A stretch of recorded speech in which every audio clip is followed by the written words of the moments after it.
That was awkward. Sorry about everyone who just dropped in and experienced that weirdness. Oh, I hope I didn't just... I think I totally just cleared my inventory of stuff I was actually using. Hopefully not. Okay. Well, welcome in everyone who's dropping in. Nice to see everyone. We're just be doing normal stream stuff. Well, podcast stuff rather. I'm gonna be just doing some gaming. This is my first time actually playing while Spook was active. I haven't played while the haven't played in the last 2 weeks since last podcast because we're so early game that like grinding isn't even really necessary right now. Okay, was this quest beating my butt? What was going on here? Second form. Do they have healing items? Yes, key simulant, cool. Hello, Frieza. His tail was totally T-posing when he spawned in right there. Oh, he hurts. Maybe a little bit of training before we fight him. Yeah, just a bit. Let's go get some more.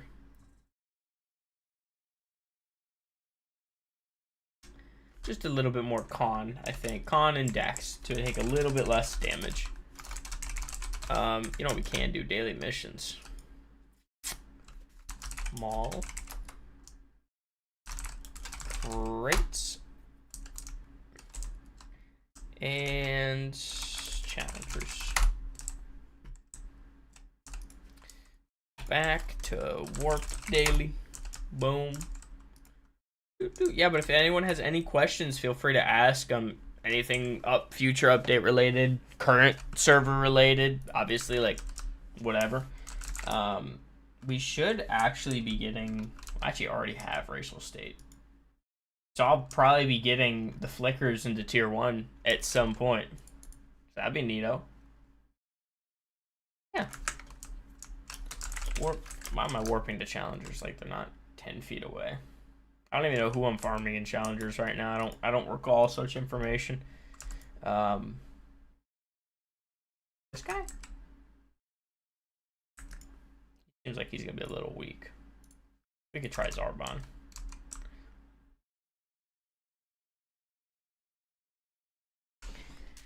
You can hear beat him up. Oh, he is definitely a little weak. Few hundred. How much is 100 TP right now for me? Is that? I feel like that's not a lot. No, that's not. 200 TP is one stat upgrade, so we're gonna need a little bit more TP than that. Yeah, the con situation is pretty rough right now. I don't think Zarbon's gonna be a good farm because he's barely given any TP. I'm not too confident on that one. 2 kills for 10 points is pretty tough. Oh, 3 kills for 10 stat points is pretty tough. Oh,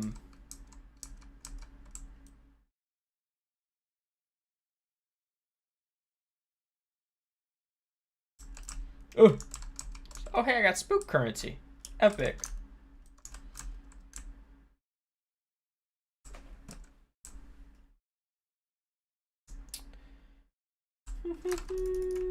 There we go. Now I have 10 points. An entire 10 points. That is going to go into... I think I'm just going to upgrade Dex, because I was really close to being able to beat that Frieza. I feel like I just get a little bit more Dex, and I'll be able to beat him quite easy. Very good. I'm actually quite... Does this guy even damage me? Probably not anymore. I think his transformation might damage me. I think that's what that was. Missing health.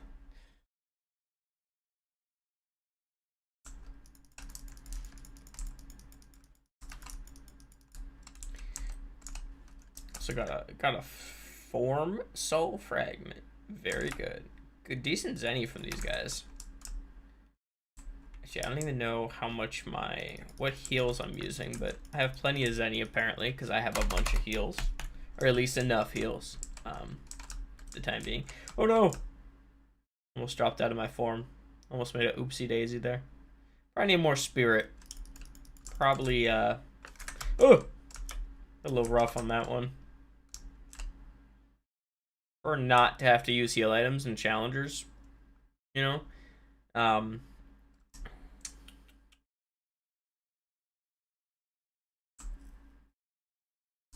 know combat update is usually a huge question many people ask. So, if anyone's curious on stuff about that, kind of, we don't have a finite direction yet. We're still kind of bumping it around internally.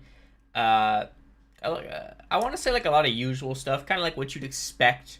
You know, we're trying to take the game, the server in a direction where, yeah, I would put a little bit more thought into combat, but not so much so that it's impossible to play. Like let's say right now you play and you don't want to learn a new way of gameplay. Well, that's okay, and we're not gonna force it. It'll be one of those things where if you like the current way of gameplay, you can continue doing that, but you'll be incentivized to learn the new one. Like it'll be in your best interest, right? So.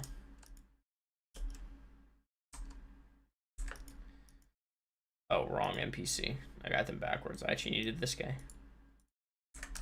Did I need hundreds zennies? Oh, I totally threw away a bunch of healing items in my inventory. It's okay. I'm not gonna go out of my way to get them back. It happens. I literally cleared my inventory to help someone, like, you know, a ticket. And, yeah. Oopsie daisy. Look at that guy's fit. Pretty epic, dude. New vanity items look so freaking cool. Look at this guy's fit, man. I love the new jacket. The new jacket was totally random. Like, we were just like, we looked at it and we're just like, you know, we could make that better. And then we ended up doing that. Totally random decision. That guy's... I want to say this guy's way too strong for me.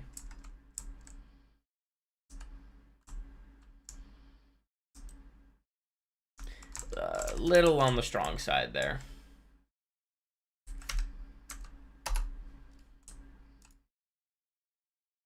Head out. Hello? No. Z Fighter. Krillin might be okay. He doesn't damage me. Cool. Decent amount of TP and he transforms. I like it. Epic gaming. Me, dude, I'm a tall guy.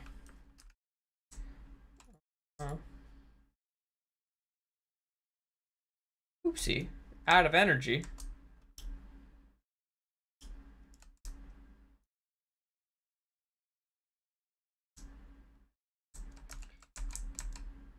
Energy, leave combat and charge. That's a confusing message. Let me screenshot this real quick. Oh, please get away from me, Krillin.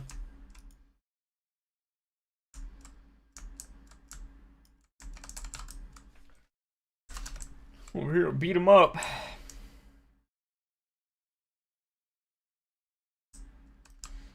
Oh, transformed again, twice? Back-to-back transformations?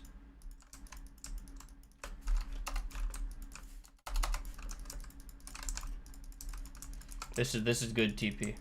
This one's good TP. You know what? I think maybe I'm cocky, but I think I can already beat Frieza with this current strength. Let's see. I wanna beat Frieza to get all the TP from this quest and then do something after that. I don't know. He still very much hurts, and I'm not any stronger physically.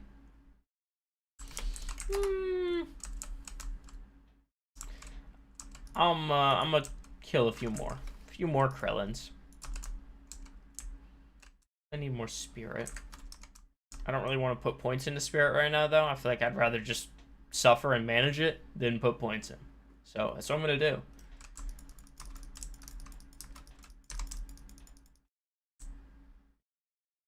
There we go. Weak. I ain't got nothing.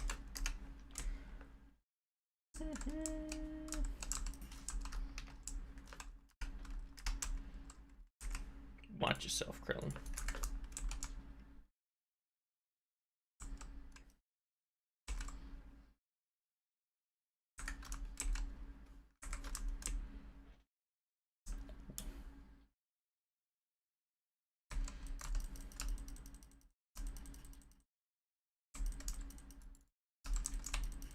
Wow. Yeah, this is a really good challenger right here. I like this guy. Good little farm. Perfect amount of points.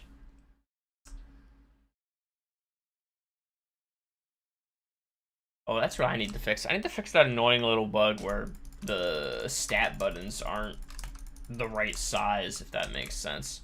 Anyone knows what I'm talking about. Put this on my... Hope Krillin's not murdering me right now while I'm tabbed out. There we go. Come here, Krillin.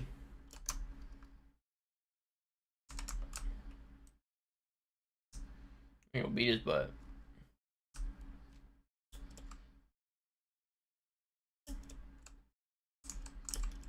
Nice key blast hurt a little. Just set up these menus yesterday. You know, we had to make all new ones since the last Jolly we used a different inventory. I'm okay with these designs. I just quickly made them yesterday, so I haven't refined them yet, but they're okay. Quick little theme. Jolly will likely be starting. Well, Spook is ending tonight, so Jolly will probably be starting a few days later. Hopefully not, like, it definitely won't be Christmas Day, because I'm doing stuff that day. But we'll see, we'll see. Probably nobody else will be around anyway, so no point. Very good. Let's get to 600 dex. I think I could beat Frieza with that. Beat him right at level 2000. Sounds cool. I'll be in the Android Saga, the Robotic Terror, as the title says.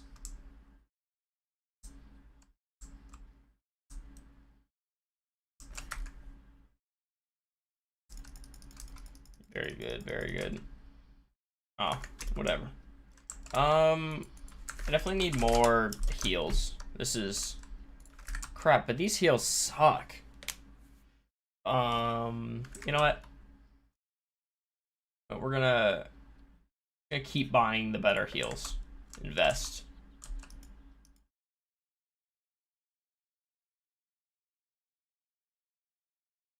Hate these trade interfaces, like the little 10 for 10 for 1. They're so annoying.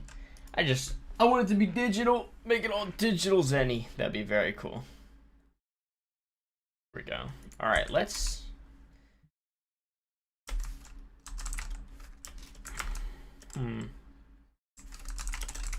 What challengers? Wait, do I have any PQs yet? I don't think so.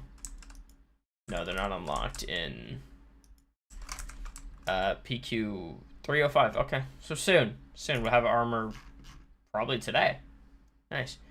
Very good. Oh yeah, we were on.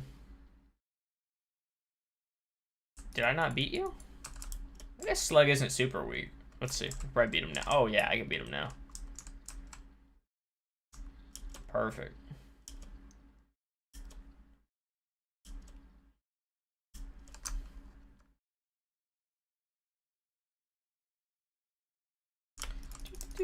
Oh, that's some good TP, huh? Oh, nice Zenny. Doing quests is worth it for, if not doing the quest, the TP and the first time Zenny. First time Zenny is so cool though. That was a change. I mean, some quests had first time Zenny in like GT and stuff. Not in GT Saga, sorry, the GT update. There, as of like that update, there were some quests that would give Zenny, but it'd be few. Hey, buddy. I mean, what you doing? Cat messing around over here.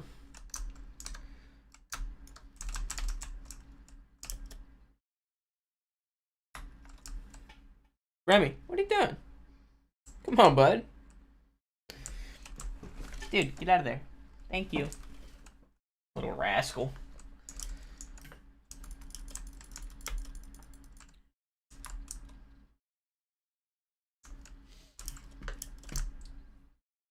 Terra Frost. We beat the Slug Saga. Oh, I got something cool to show. Bro, who demoted me? That's a neat title. I literally... Huh? Dude.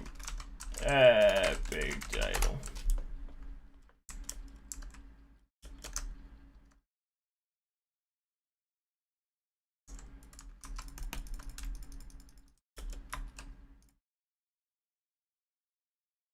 Very good, very good. All right.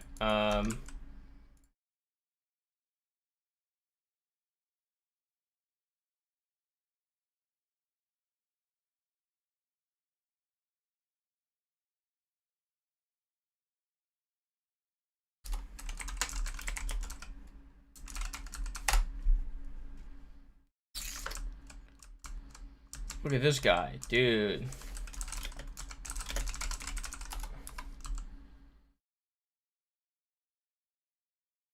Oh, it's this guy. Ugh.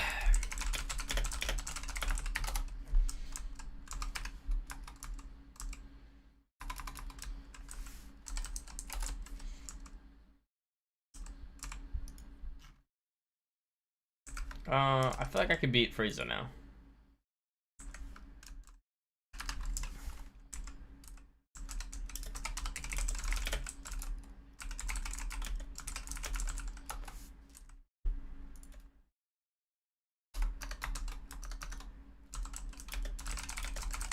Oh, that's a good catch. Good catch from this guy. Oh, shell it, bro. Make sure you get the jacket right.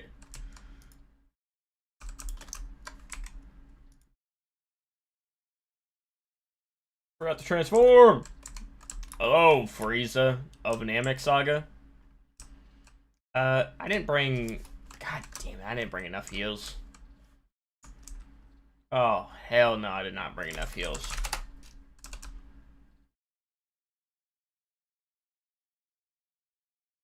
No, I'm gonna buy a few more, because... that should be enough. I feel like I can beat Frieza with this. Shouldn't be that bad. Warp quests. Man, it'd be really nice if there was a better way to navigate aside from just warp quests. Because, man, that's just warping, like, the command. I feel like it just... I don't know what the word is, but it just screams like... I don't know. Just having to type commands playing a video game at all. Like, anytime I've ever had to type commands in anything that's not Minecraft, it always pisses me off. It's just, this is Minecraft, so you're just like, ah, yeah, man, commands, it's normal. But, like, outside of the context of Minecraft, it's irritating. Like, you never want to have to type a command to do something. That should just be a game function, right? Like, they should be built into the game. Oh, damn, that killed me quick. Wow. Okay. Do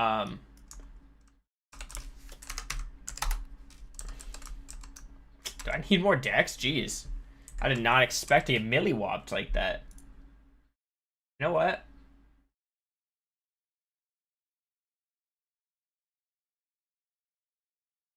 Yeah, let's get some more strength. A little bit more con. There we go. That was good. I'm gonna do a run of Krillin. Hello. Welcome in. Ah, who the hell was hitting me? Oh, this little asshole was key blasting me from down here. Unbelievable. I realized I was sitting like 6 inches from the screen. I'm locked in, dude. This riveting gameplay. 2 inches away from the monitor.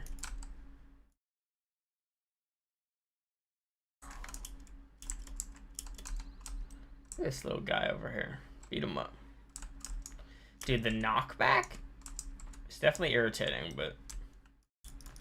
Oh, I thought this guy was giving 1,000 TP. What? I got scammed.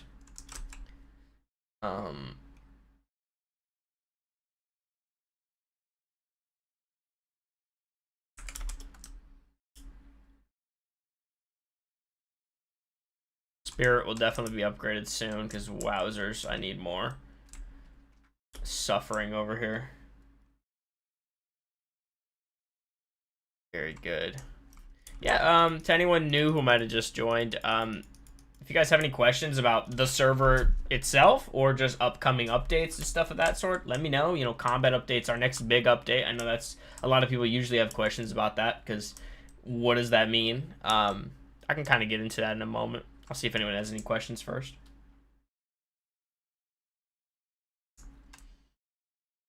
Music. Also, yeah, sorry, there's no music today. The last time the background music I had got copyrighted, like it used to not be 2 years ago, and now it is. So I don't really want to run with copyrighted music in case they decide they're gonna take down videos for it or anything like that. Like that specific one, I mean. So avoid that. I couldn't find music that I wanted to use, so. For today, we're just going to go no music. We're going to see how that goes. Probably be back to music next week. I also just realized the freaking chat's not working. I totally forgot to fix that. Wow. Okay, let me do that. Oh, pop out chat. Get that link. There we go. Okay. Chat. Properties.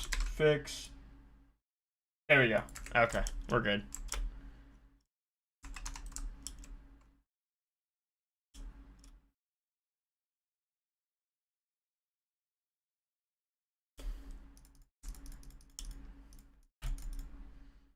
Okay, what was I upgrading? Con? I can do more con. Always more con. Never hurt. I'm gonna link this again.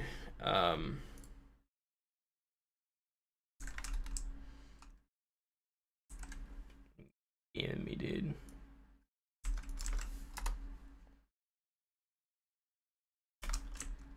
Yeah, man, this spirit is rough. And again, I did tab out and type a message, so, you know, that probably doesn't help. Burp. We beat Krillin. What a challenging fight. Achieve. Ooh, very nice. I'm gonna save these for Android Saga. I think we're ready. I think we're ready for that Frieza fight. Let's get prepared.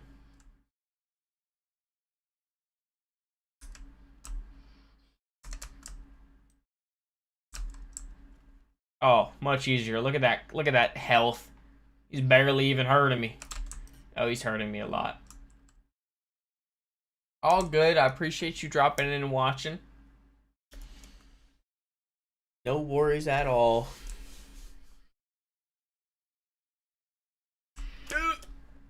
I kind of forgot these healing items suck. The one I'm using.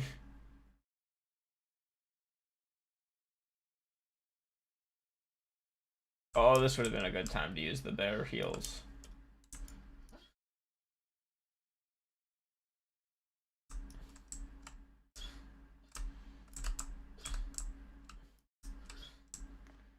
That's something that's annoying. I was holding right click while my heal item was on cooldown, and you'd expect that once it comes off cooldown, it would start using it, but it doesn't do that. Oh, thank the heavens for that timing. That's just a little annoying. That's a little annoying thing. I'd prefer the heal item, like, you could start using it once the cooldown ends, instead of having to, like, right click again. It'd just be easier to hold right click, but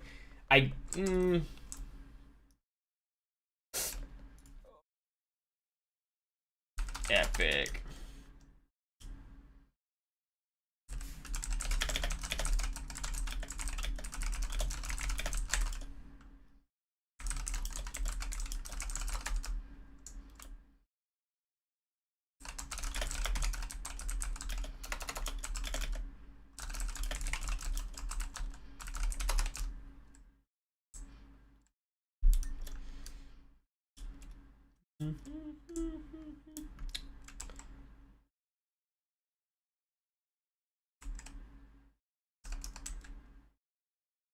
Wait, did I beat Frieza or did I just die? I totally forgot.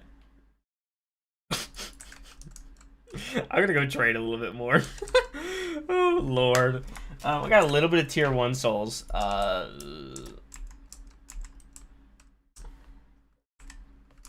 Dude, I'm gonna fight this guy in Kaioken actually, because I want to level my Kaioken.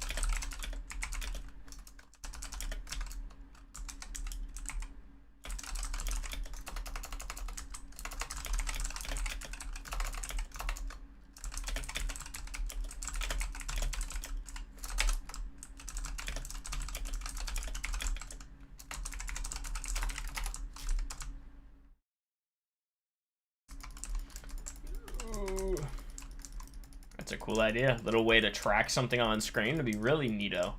Little, track form XP on the screen. Because, you know, when you use a Z-Soul, it, shows you the XP progress in your little action log over on the right. But it doesn't quite, you can't, what this guy was talking about was being able to, like, go, say, in here and just say, oh, God form, click, and then it will show on screen and show your XP. That'd be really neat.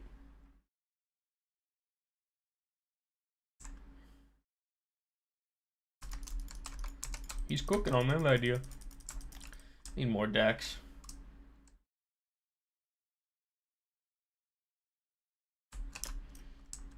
You son of a mother. Krillin! Well, you have a hole in your chest, buddy. Speared by Frieza. Skewered, if you will. Alright. I'm gonna do... Nice. Okay, you know what? Yeah, I want to get that to level 3 because... Yes, then I can get X20.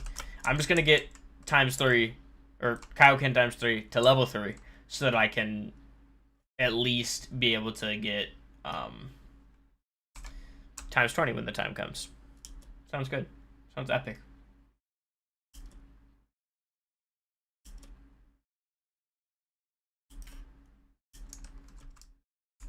Spook currency? No way.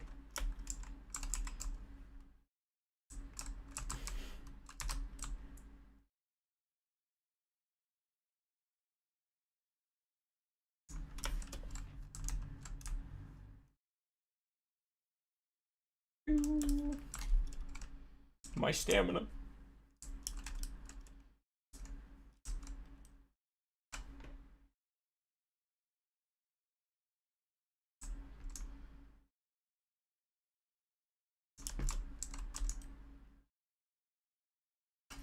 Oh my gosh.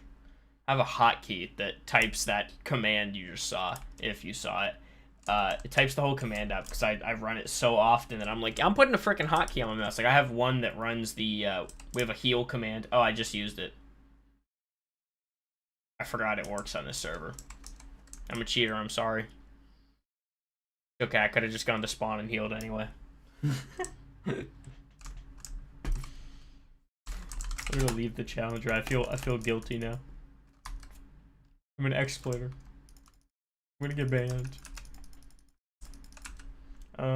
More decks. Oh boy, yeah, we're beaten. Frieza's cooked. He's done for.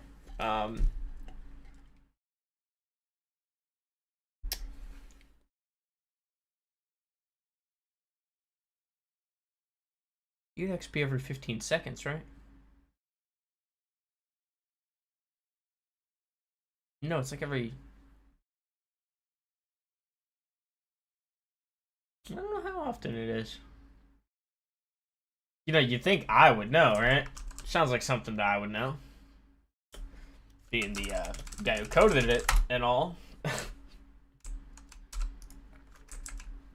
Okay, so get these crap heal items out of my sight and use these. Let's go actually buy some of these.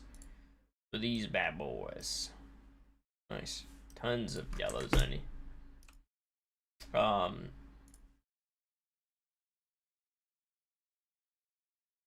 give me all of these. Oh boy, we are good, thriving even. Beautiful. All right, we're gonna go beat Frieza. He's cooked. I'm gonna go beat him. Dude, it's actually mad disrespectful that the player Arcosian on the server, like, you have second form and you defeat Frieza with second form. Probably. I mean, I don't know why you'd use Kaioken or not, but yeah, like, beating his ass in second form is disrespectful as shit when he's not even in final form. He's in full power, like, degenerate form over here. He's, like, using everything he has, being all disgraceful and whatnot. Man, one thing I wish Dragon Ball had a little bit more exposition for certain characters. Like, I would love to hear Frieza's thought process a little bit more. Like, when he was going into this full power form. Which, okay, I know I just said more exposition in the context of the Frieza fight, which is crazy, because it's, you know, been memed forever for the whole... The planet's gonna blow up in 5 minutes in, like, 10, 20 episodes or some shit. But it's like... I don't know. Frieza's a very interesting character by the time, you know, he's come back for the 4th time in Dragon Ball Super. Like, I'd love to know more. Interesting guy. There we go. We're in the Android Saga now, fellas. Let's go. Dude, oh my gosh. 10k TP gems. Weird. That's it.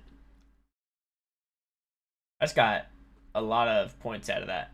That was a satisfying little bump.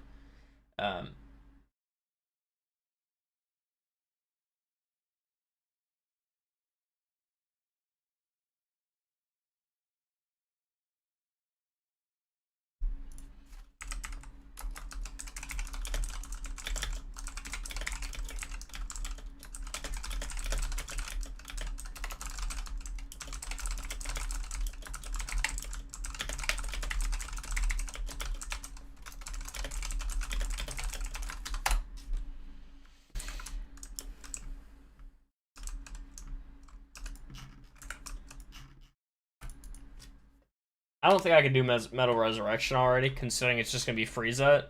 Wait, no, is this the... No, this is the ad quest, isn't it? Yes. Enemies. What are you? What's your side quest?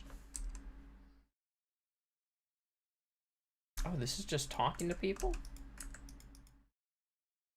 That's a cool side quest. Whoever did that is very cool. Dude, I forgot Dragon Balls exist. This is embarrassing. Totally got rid of my quest. Give me that back, sir. Why don't I have the counter? Oh. Why the hell are they this quick?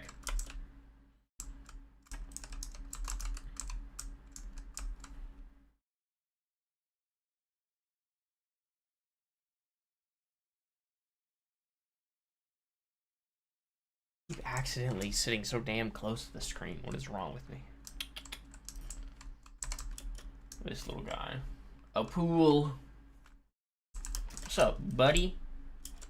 A little chilly in here, dude. Let me turn up the heat. The one time I'm like, yeah, man, smart thermostat, cool. I say that, but then I also, like, kind of always use it. Like, I think it's actually rare that I go up to my thermostat and, like, actually adjust it. But I didn't buy it. It was, when I bought this place, the person was like, yeah, we're just gonna, like, leave it if you want it. You know, if you don't, just whatever. And I'm like, I mean, I'm not gonna say no to a, like, a Nest thermostat. It's an older one, but, like, who cares? Still does the thing, the cool thing. This is a lot of TP. Wowzers. I'm getting TP carried right now into the saga. You know what? I want to go... Where's my Dragon Radar? Oh my gosh. Man, I gotta go buy it. It's a big investment. Gimme. Love this thing, man.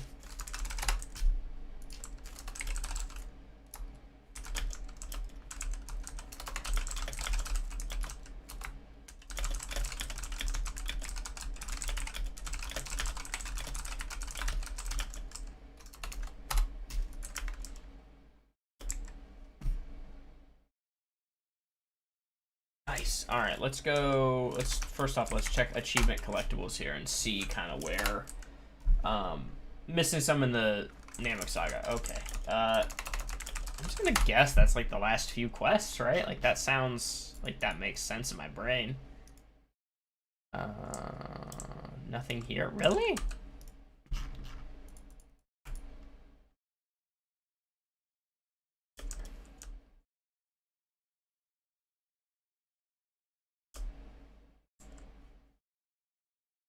Oh, I kind of forget that like you actually have to load chunks for this thing to work. Okay, so we only need 2 normal balls. Gotcha. So that's 1. Oh, wait, that's 6. I think I'm missing 7. Okay, so there's 1. Okay, there probably, you know what? Probably was one of these quests. You have to load the chunks to actually see the Dragon Balls, which is incredibly infuriating, but like, I think it'd be black magic if it worked otherwise, right? Because think about it, like, are you loading, like, what are you doing, loading chunks? Or, sorry, to know if the Dragon Ball is there, you got to load the chunk at some point. The only solution would be, like, keeping a client-side log of where every Dragon Ball was, so once you see it, it will always show without you needing to load the chunk. But that just sounds like a terrible time and a great way for people to, like, easily get the entire list of Dragon Balls or something. Like, all the coordinates. I don't know. Where else can we get collectibles? Everywhere, actually. MP3 specifically. We missed all of the slug collectibles. Let's go do that. Sounds like a grand old time.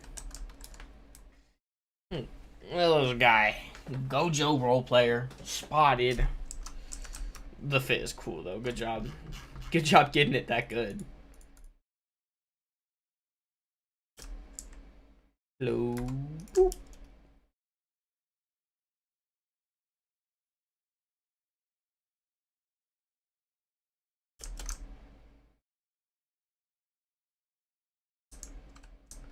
What the heck? Oh, okay, that makes more sense. I was coming at it from the wrong direction.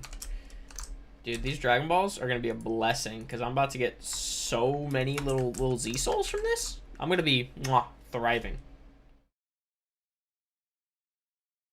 How many is there, just for context? Oh, there's only 3, so once I get a couple more, I'm done. Or 4, excuse me. 1 Namek Ball, which is great. Namek Balls are insane.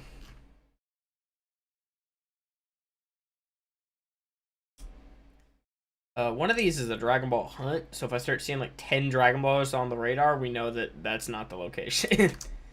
We do not hide. Imagine that. We hid a collectible in the middle of a Dragon Ball hunt quest. So there's an 8th ball, and that one is actually a collectible. It's a horrible idea. That'd be very rude of us.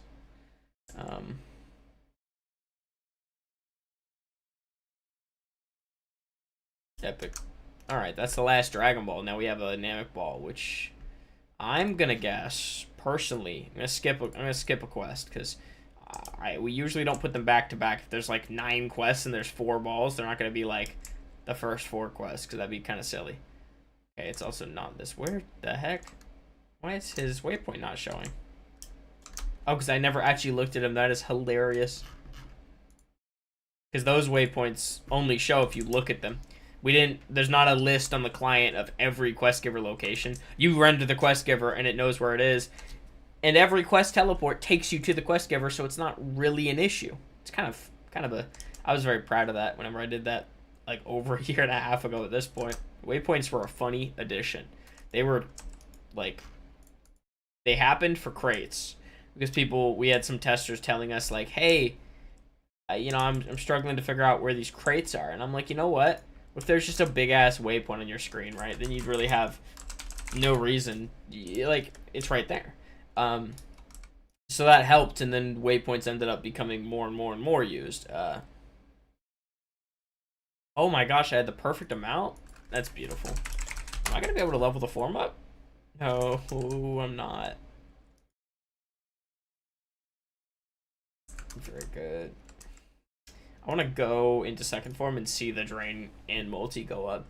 So we are currently sitting at, I think I already used one. 168. Oh, I'm a silly goose. They're not actually universal. They kind of should be, to be honest. Yeah, wait. In my infinite wisdom, in quotes, why is there even per race Z Souls? I can tell you why there was per race Z Souls back in the day.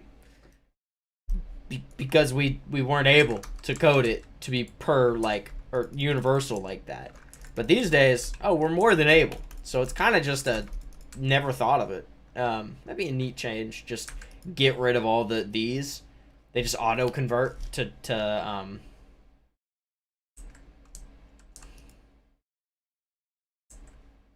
I don't hate that idea. I like the idea of less items. I'm just gonna write that down to send to the team later. Consider removing per race Z souls and having universal do it all. I just feel like that'd be easier. And then you also, you know, save the time of making 16 textures. Because there's, you know... Wait, 15. What? You save the time making 15 textures. You know, for all of these Z souls. That's a lot.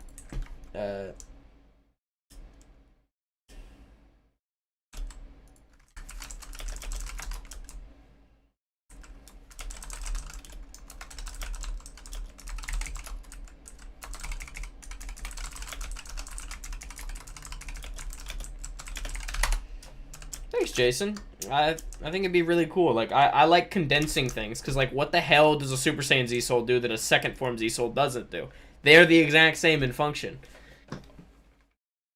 I think that'd be cool. And then just poor Munchkin wouldn't have to make 16 Z Soul textures anymore. He'd just make 3 really good universal ones. I like this. Just less items is cool. Like, Zenny, we want to remove... Well, we haven't decided if we're going to, but removing Zenny bills and having all of it be digital would be cool. Like, every time you get Zenny from a quest, it's given to you, like, digitally. Why is there actually Zenny bills? The reason is because there's traders that use Zenny bills. But I could tell you I can code it to use digital Zenny. That's not super hard. In fact, it would make the interface better. Imagine you didn't have to carry Zenny around. You just buy a heal aid, like any video game ever with digital money, because why? Like, I actually cannot tell you the last game I played where I had physical money in my hand, unless it's some item that's valuable that I carry around for the sake of it, you know?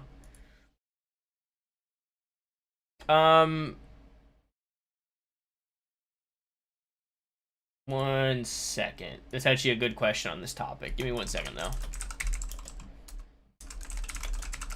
So, I can walk you through why tokens existed in the first place. Tokens existed because at a point we had a crate plugin. Before this update, we had a crate plugin, so we had to limit the thing, or to make a crate key work, it had to be crate key zone 1, crate key zone 2. So there was actually 5 versions of every crate tier. And, you know, now we only have 4 tokens, 4 keys outside of the event stuff.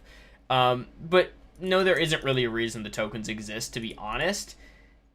We thought about removing them for the same reason, to making it convenient, but we were ultimately just like, Munchkin, our designer, had already made the texture for tokens, so removing them after the fact felt kind of silly. I will probably just remove them in the future, though, to be honest, on the same topic. They've also just been sold on the store for a long time as crate tokens. It just, I don't know. I don't want to confuse anyone with that change. But it'll probably be changed at a point. Make life a little bit easier. Because that's just like an extra step. Like, they are given as tokens. The only time you get keys in-game is from the crates. Like, the crates give back tokens. Or keys, jeez. Backwards.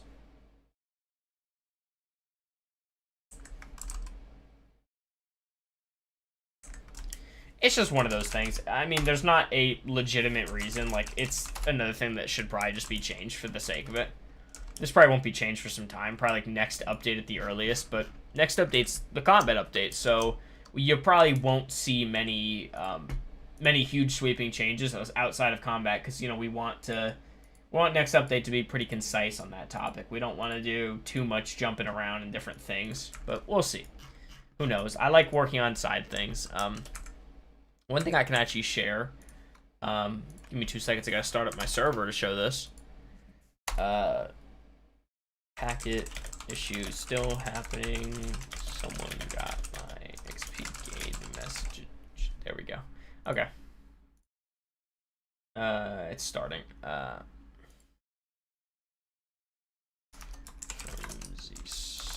Okay, so I could show you something sort of neat. I mean, it's not like game changing, but I think it's just a nice, convenient interface.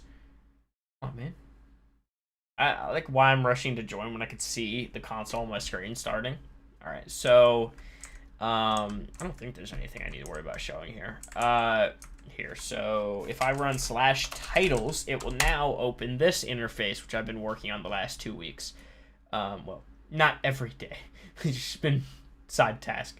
So this is a choose your title screen that is just totally going to replace the command. You just won't, /titles won't do anything aside from this now. And some admin commands, but those don't matter to you anyway.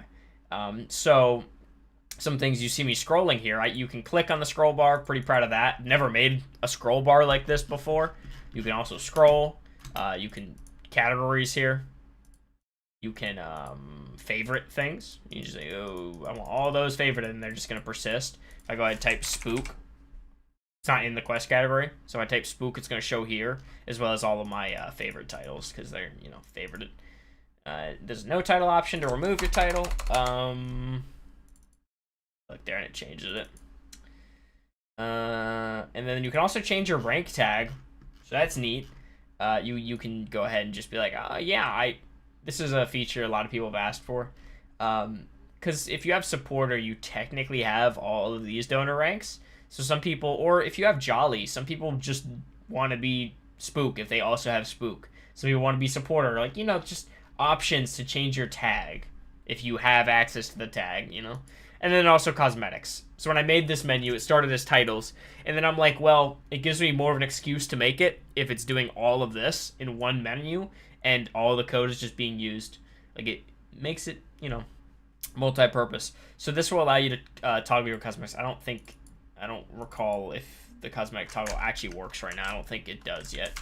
But yeah, you can open all of these with commands. Yeah, you'll be able to change all your cosmetics very easy now. We're gonna have a better cosmetic shifting, changing menu in the future, but this is a good start. Pretty proud of this menu. Your unlocks. Look at all the donor titles. That scroll bar is not accurate. Okay, is it? I guess. Yeah, I mean, it's just an interface. Pretty happy with it. I mean, anything to get away from just commands. Having to always rely on commands and just type all these things is just, it's not a fun time. You know, I don't want that to be like the norm. Because, I mean, let me show you titles in the live server, right? If you want to look at titles, you go titles, character data loading, titles list, and then you're looking at this chat list, which is fine, but it's also just, it's clunky. And then if anyone's talking in chat, you're gonna have a tough time. And there's 92 fucking titles. At this point, it's becoming a little bad. Like, it was a means to an end when it was done, when it was added, but now it's just becoming a thing. So that's purple. Wait, I just realized there's purple on the end of that. Oops-a-daisy. So yeah, I'm excited for that. That'll be coming out probably next build. I don't think it'll be coming out with Jolly unless I get it done in that time, but we'll see, because I still have some, I forget what I had to do, but I think there's a couple of notable things that were holding it up that will take a moment. Okay, what quest was I on? I think I need to go farm. I don't think I'm ready yet. Unless I have some movie quests to do. I do not. Yeah, I don't have any quest to farm right now. We are... Actually, I think I could probably do the next quest. I did just level up.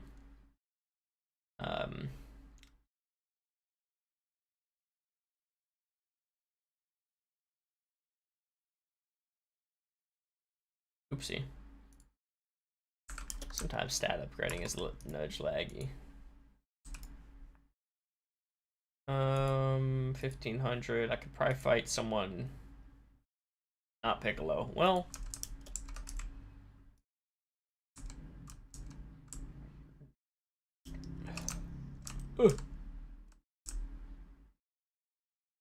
I think think I could fight him. He is damaging me, so I'm not going to farm him yet. I'll get 1 kill on him and then fuck off and farm someone else, but he gives some pretty cool rewards, so I'm kind of sad on that.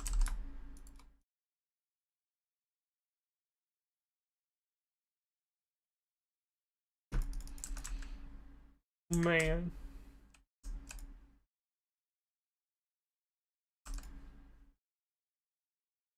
So let's look for someone like 2000 level-ish.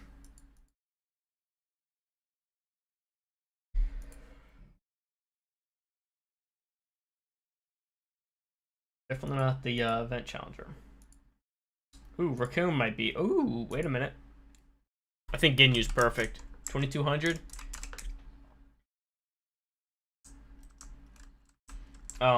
Damages me ever so slightly. Are you kidding me? I think I could kill 5 of him before he even gets close to killing me, though. Unless he transforms, then I'm cooked. But, you know, we're just going to cross our fingers. Oh my gosh, he transforms. I wish I knew that. It's okay, let's just put some points in Dex. He probably won't damage me anymore. This guy probably will. Oh my gosh, he will.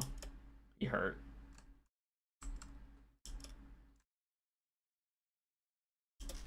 I think another system that would heavily benefit from a command. You know, cosmetics and titles now are not going to be commands, so that's great.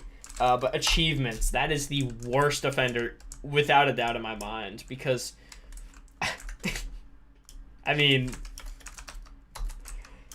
it's so, like, obviously I know how to use it, so for me it's not bad, but I know even simple commands, even commands that I don't even think are remotely complicated, can be complicated for some people that don't use commands all the time, like they're not, or, you know, literally didn't make it, literally are not me, shocker. So I don't want systems like that to exist, and all of achievements be kind of confusing for anyone that's not hasn't played for 10 days on time. On time is another thing that's being remade. Mostly that one is it's about quality of life. Like, obviously I'm gonna make some things better since I'm remaking it, but really it's just performance. On time is terribly laggy. Like, not good. I don't think it causes like constant lag, but on the hour, early hour, which is coming up in like 6 minutes, there will probably be a lag spike that will be noticeable. That's from on time because it's parsing the on time top. It does it on all servers because it's a server side thing, like it's per server, I mean. So it's a noticeable annoyance that, you know, not good. Just generally, it's also going to get worse over time because from my understanding, the only reason it started is because we have a big data set. We have like 80,000 unique users in this database. So as we get more users, which, you know, hopefully we will continue to do, the database will just get bigger and thus it will get more laggy. Hello. Welcome in. So on time is something that I'm going to be recoding. And by gonna be recoding, it's already been recoded. It was actually almost done. There was just a few bugs, and I opted to not, quote unquote, finish it before the update. So it's just been on the back burner since. That's neato. I think I can kill this Goku or Ginyu. He's not Goku yet. God, I hate first-person combat. It's so painful. Wow. All right, I'm leaving this. Oh. I want to try the next quest. This guy, bro, Keanu. Nice. Nice fit. Yeah, I haven't really taken the time to just walk around spawn and check out people's fits, dude. I love it with the new vanity items and character creation this update. Mwah, chef's kiss, man. I love walking around spawn and just checking people's fits out.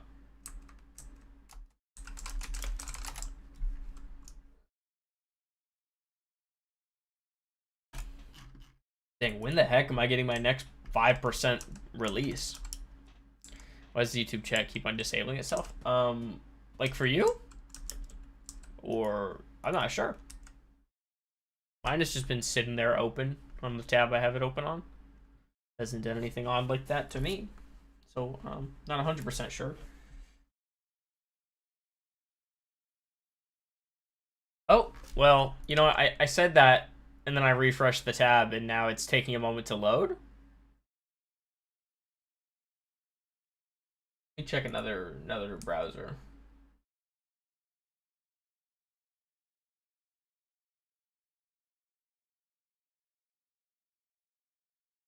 Oh, let me go see.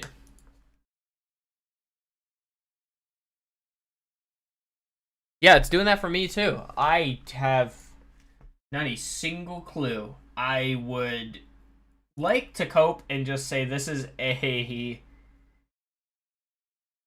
just a YouTube issue? Question mark. Uh, it's not saying anything in the live console for me. So as far as I'm aware, I don't think there's anything I can do about that. Sadly. That is odd though. By the way, I appreciate you being here today. Yeah.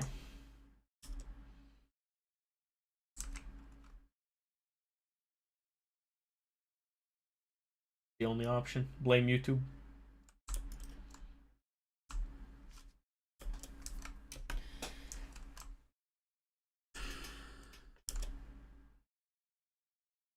Ah, okay.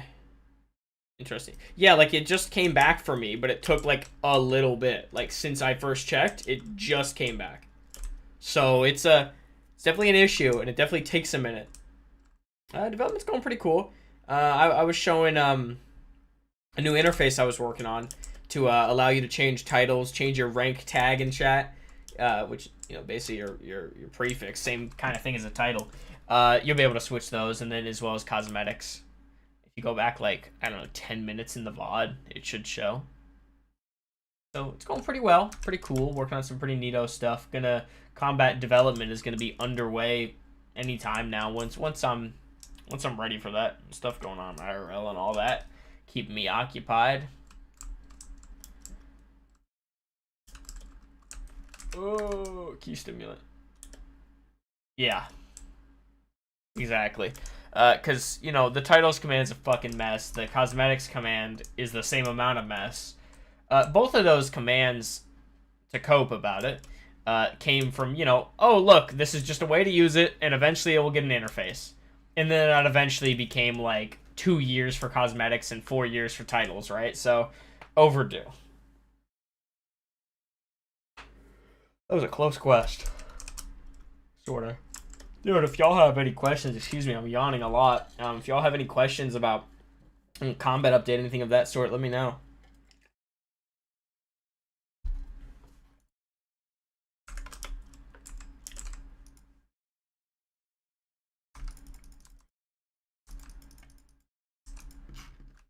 Ooh.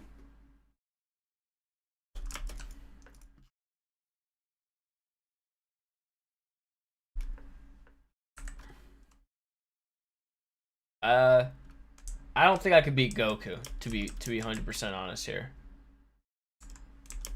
How you doing, Randy? I'm having a pretty good day so far. Woke up a few hours ago, did some laundry, and I'm here. Which commands? Oh gosh, this fucking bug.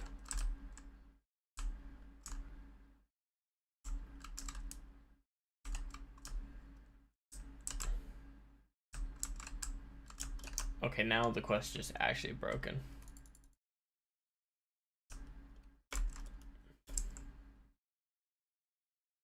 There you are. Oh, I feel like he's gonna beat my ass.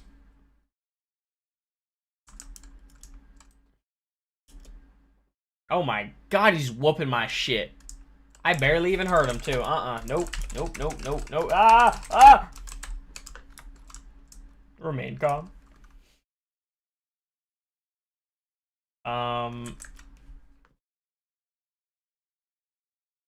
I need dex, but I also like obviously I need dex, but I also just need more damage. Like I'm weak. Not gonna kill him like that.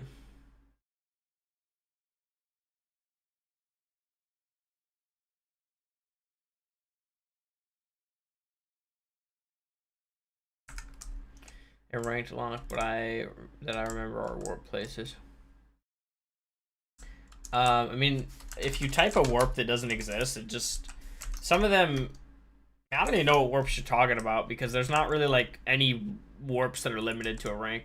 They're all available. So if you could figure it out, do let me know because maybe there might be a bug, but some of them might have also just been removed. That command is odd. That's not a command I manage aside from making warps. Like that's just from a plugin. So.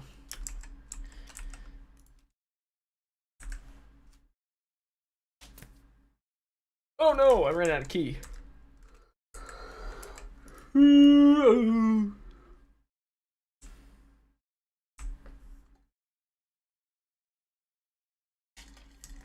I was talking about this earlier, but removing warps would be really cool. Not removing them at all, but making them not a command. I don't know, maybe it's an interface you pull up, right? Like maybe it's just instant transmission. Maybe you play the game for a little while and you can't warp anywhere, and then you learn instant transmission in the Android Saga, right? Or in that in between, you get a little side quest to go get instant transmission. So that'd be really cool because then you have a in canon reason for being able to magic warp places, and it's not one thing that it sounds hella cringe, but like as I get older and play more games, I start appreciating games that are more grounded. Yeah, burp. Oh, excuse me. I start appreciating games that are more grounded in reality and pay more mind to, oh, look, you're actually, like, doing this because you're doing this. You're not just magic video game teleporting somewhere, right? Like, and the simplest thing for that is, like, any RPG will just give you, like, a waypoint, like a warp stone, whatever. Yeah. I think that would probably be a change we just don't make for the sake of, like, everyone just... That would be a change that would have had to been made, like, 1.0. Because I feel like if we do that now, everyone's just gonna be like, why'd you guys remove warps? This is annoying. Because, like... Yeah. I mean, that's how I develop Apollo as a whole. I have an incredible attention to detail, and frankly... me and the team have talked about this a lot. It kind of steers the server in, I don't know about the wrong direction. Like, I'm confident that, like, like this last update, right? It was a huge update. This update was bigger than GT by a margin.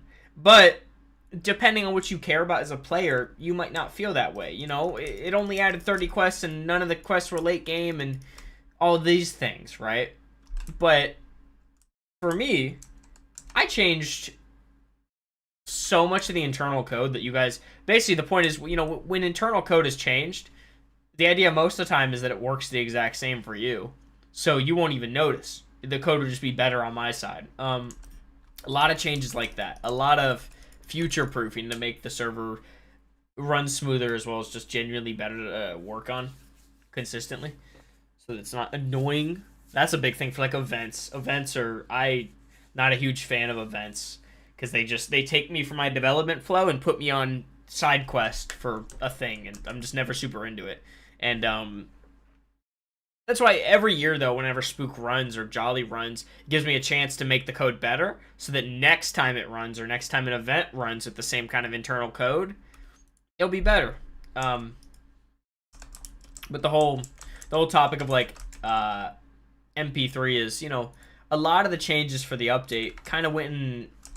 not a wrong direction. I don't think they went in the wrong direction. It's just a lot of people would genuinely prefer if we were just like, a lot of people would probably just prefer us add the next Super Saga rather than MP3 as it was, right? Or any of the other changes like character creation, quick selection. All of these big changes are really fucking cool to me and most people, like most people internally, like testers and everything of that sort. But when you as a player get your hands on that, it's a little different because it's like character creation is cool and all, but like fundamentally the game is still the same. Like combat update's gonna do a good job of that because I think one of the fundamental flaws beyond any amount of content we have is just the game itself. It is flawed to a more highbrow standard, if you will, right? Like trying to treat it like a real game. It's not very entertaining beyond like the power fantasy, beyond the self-insert and like, oh, this is Dragon Ball in Minecraft, this is cool. Once that wears off, though, you realize you're spinning in circles, punching the shit out of Ginyu for 30 minutes, right? Like, I don't know. It's I think a big part of the game. Oh, Tidtuous. Oh, that's just okay. Let me actually see if that's an error that I can do anything with. Um, but yeah, I think combat update will do a lot in that direction to help make the game more replayable and more enjoyable. No, there's that error has nothing for me to look at. That is a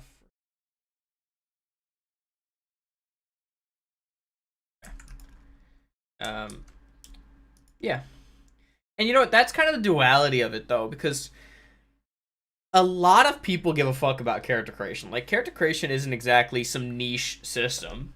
Character creation is the make or break for a lot of people playing a game. There's a lot of people who will not play a new RPG if it doesn't have character creation. Um, I definitely don't think character creation was the best example of like a misstep, but character creation took so long that it probably would have been better to tone it back a little. But also, I'm kind of unapologetic with it because like I think it's fucking amazing, and I wouldn't like, I don't know, like if it was any less amazing, it would have just been less well received at that point. I'll talk about combat in a moment. Another thing with MP3 that I think just genuinely people need something to do. Like, as much as, yeah, we add that new Future Saga and all of a sudden you're going to beat it in 10 minutes, Future Saga, the Super Saga, I mean, would at the very least bring probably Rose or a form, you know, it bring some new endgame content. Yeah. Sometimes it's like, if the character creation is that limiting, like, actually just don't have character creation is kind of my thoughts on it. Like, actually just don't even do this. Why'd you waste your time making this? Just have me be a default skin. But, combat update, the idea is to elevate the game, add some new ways to fight, but also still maintain the way you could play right now.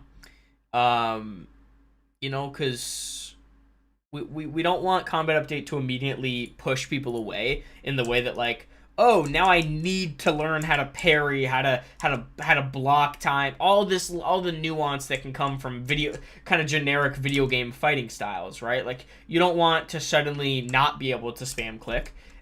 I would say, this is a weird way to put this, so bear with me, but like what Minecraft did with 1.8 combat, but like not with your ass up your head, like, or your head up your ass like Minecraft did. Because like, I don't know. You know, everyone kind of agrees that Minecraft's new combat is odd. Like, I think it's neat where you have to time your hits, but I don't think Minecraft should have done that. I don't think anyone really cared for Minecraft combat to be more riveting. But Dragon Ball combat, I feel like could be better. And no, we're not just adapting that combat system, just to clarify. I'm just kind of using it as an example, so this is a very close parallel. Yeah, but the idea is just to add some more mechanics to allow you to have more nuance in these fights and hopefully not just run at your enemy and punch.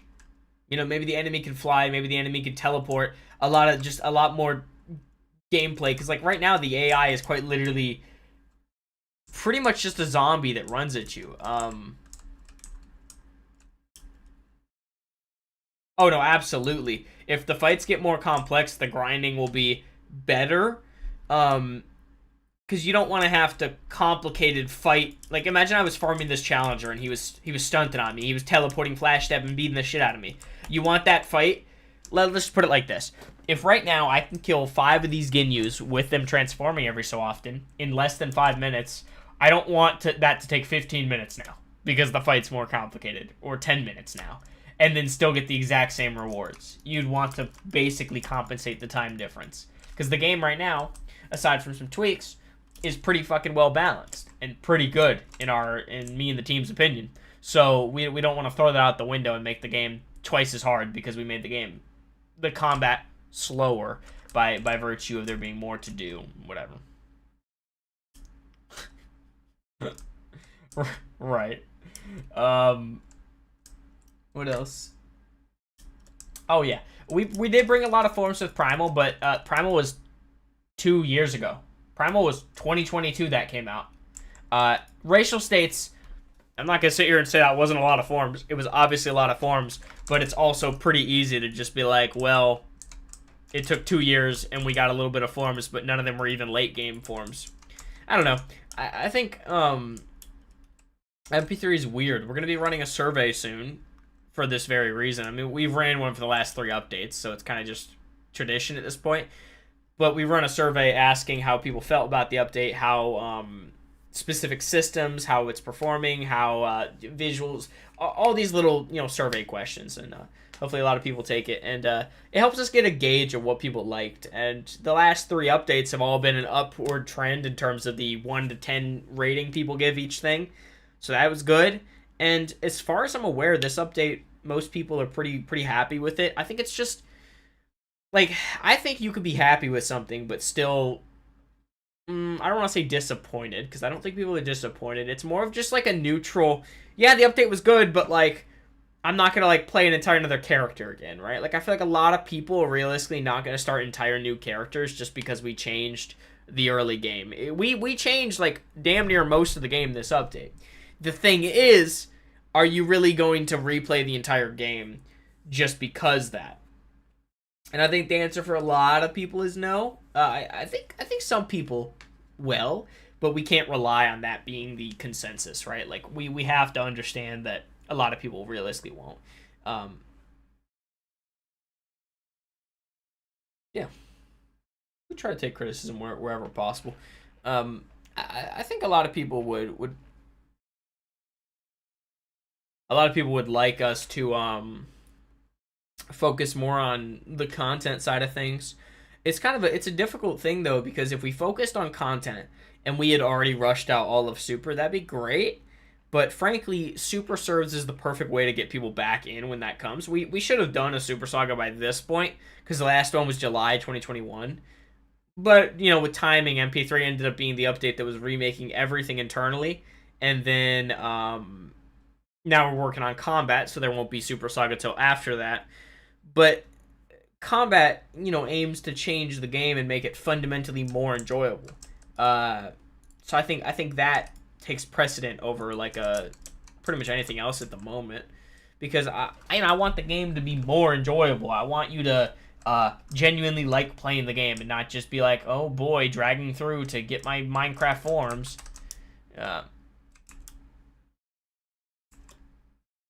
Yeah, I mean, we pretty much always add early game stuff, not even in the way of quests.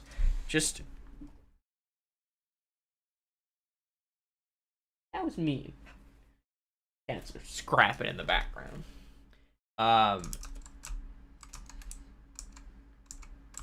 Yeah, but we try to add early game stuff, whether it's content or in the way of just, like, I mean, the easiest example is racial states. That's literally an early game system. That's tier 1, 2, and 3. That's the whole early to mid game. I would say like tier 3 at this point is like mid game, right? Because you get God form and primal form, and have that entire leg of the game. But yeah, we try to keep a good range of like where we add new things, so that there's always something to do.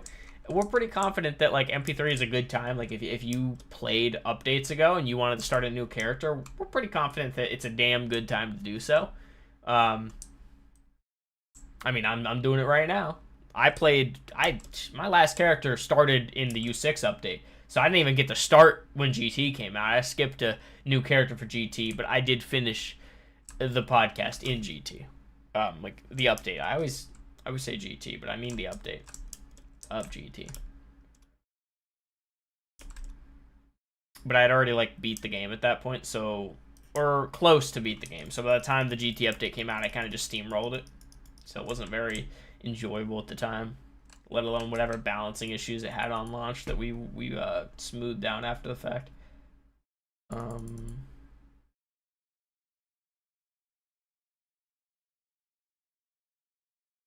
Oh, do not kill me. I'm gonna go to spawn.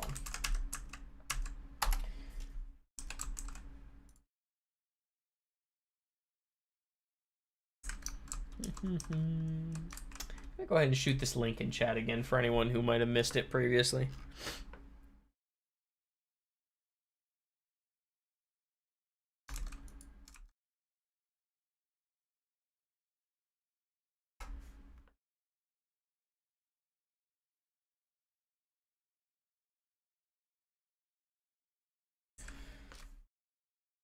I haven't played this mod in a while. I played back in. Yeah. Yeah.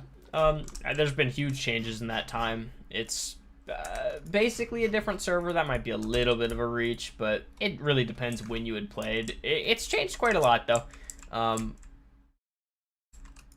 Yeah, that we had a lot of YouTubers playing back in the good old days. There's still YouTubers making videos. Just I think the wave of like Dragon Ball servers, like a lot of people still make DVC videos, but it's a lot more of that generic surviving 100 days in Dragon Ball C, and like they're playing single player or with some friends, which is cool, but you know, not playing servers, which whatever. I also just think a server like Apollo is very difficult for a YouTuber to play. Maybe I'm wrong, but I don't know. I don't see a whole lot of Minecraft YouTubers playing super long form games like this. The closest I could ever think, now I don't really watch a lot of Minecraft YouTube, so do tell me if you've seen someone like, oh, Windcraft might be a good comparison. I've never watched any videos on that, but like, do people make like, I find it hard to imagine people do not make videos on Windcraft, but my point is like long form Minecraft server feels hard to make content for. Like Apollo, you have to put a lot of grind and time into, 100+ hours of grind, or something like that. So I feel like a YouTuber is less interested in that, or YouTubers just haven't caught wind and haven't played. They played back in the day and almost died. Just haven't come back. I played a little over the years through the big overhauls, and I like the direction. Yeah, I mean, we're super happy with the direction it's heading. Still just, you know, trying to course correct anytime we can, anytime, you know. Oh, yeah, dude, Oitrail played a lot. I think they did like 3 or 4 seasons throughout Apollo. They did, their last one was in Remaster, you know, at the start of our 1.0 in 2020. And they did, I think, 2 or 3 in beta. Remember, they played with their partner for our season. That was pretty neato. So yeah, they were one of the first YouTubers, like one of the huge ones. Multi PS3 was another bigger YouTuber that played. Datsu. There's a lot of people. I remember some people, like, they put us on the map right at the start. Like Multi PS3 was like the first YouTuber. Then it was Oitrail, and then there was a French YouTuber. Like, all kind of put us on the map, man. And one thing I'm really happy about over time is that, like, we've been able to exist without YouTubers, right? Like, we don't need a YouTuber to make a video for us to exist and be popular. That's one thing that makes me super happy, because the thing that happens with the YouTubers, they join, they play, we get a shit ton of players. The server probably performs like crap during that time because we didn't expect that level of players. So we're sitting there scrambling, and then by the time we get the servers good, now there's now they're moving on. The YouTubers moved on, and all their fans aren't playing anymore. These kind of things, right? It's a complicated thing. My point there, though, is that, like, YouTuber plays, player count go up, YouTuber leaves, player count go down, and now it just looks bad. One YouTuber that made a video pretty recently, 2022, and then they also uploaded in 2023, was Kanji. They made one of the 100-day videos, but on Apollo. It fit the format pretty good, in my opinion. Pretty enjoyable. I will link it in the chat if nobody's seen it. There it is. That link works, right? It does. Cool. Didn't know if it would work since I didn't link it on my actual account.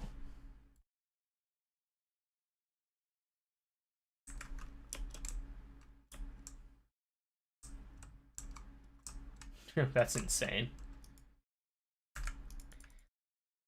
I don't know. I think the most challenging part about such a long-running server like Apollo is, I guess, convincing people to come back and give it another try. Because if you played in the GT update just a few months ago, before this last one came out, the server is significantly different now, and I would think it's worth playing again. But more likely than that, if you played 4 freaking years ago, 3, 2 years ago, like 2 or more updates ago, that kind of thing. And I think what the presumption for a lot of people is that things don't change that much over time. Like, I think a lot of people don't look at a Minecraft server as an evolving game the way they would like a live service game, right? Like, if you haven't played Fortnite, this is the easiest example because it's like the biggest live service game. If you haven't played Fortnite for 3 years and you're like, man, I didn't like Fortnite 3 years ago, you're probably willing, you should probably give it another shot because it's been developed for 3 freaking years and they probably changed some things. Shocker, right? It's the same thing here, lesser extent because we don't have hundreds of developers scampering around working on things, but you get the idea. It's like we're effectively a live service thing in the way that we are constantly changing things. It's not going to be the same if you haven't played for a year. I think that's the biggest challenge is trying to like get people to return, give it a second shot. Some people, because people just join, don't end up beating the game at all, or end up beating the game and then just never touch it again. Like, that's a thing. I play games like that. I don't really replay games a lot, to be honest. Like, I'm not really the person that kind of replays games, so I'm right there with all those people. What do I need to do? I think I need to... Give me 2 seconds. Oh, this is the question I'm going to get more potential release. Hold up. I really want to do this. This guy is probably going to be pretty freaking strong. Wait, I have 12. Oh my gosh. Can I level up my form? Wait, I think I can beat Vegeta here. I want to say I can. Oh, I can definitely beat him. Give me 2 seconds. Let me just throw in the Dex. He probably won't even be able to damage me anymore. He still damages quite a lot. He still hurts. Key.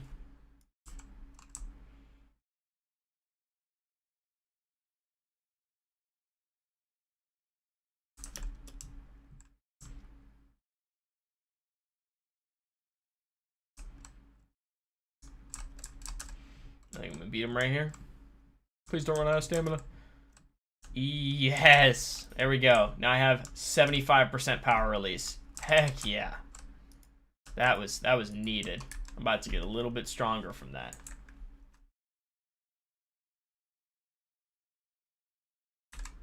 Oh man, it's got a whole extra 100 strength in base form. Okay, what did you ask?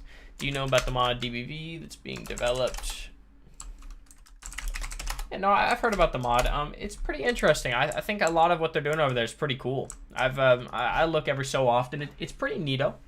I'm happy to see that there's other mods existing because I think it sounds like some hater stuff, but I honestly think DBC's time, which is kind of crazy because we're a DBC server, right? But like I think DBC it's just a little dated at this point. Like I think unless DBC was to get like a rework in that way, it's kind of losing some of its charm. Like the day of just this is Dragon Ball and Minecraft, this is really cool, has kind of come and passed. Especially since there's DBV, there's other mods that I don't know.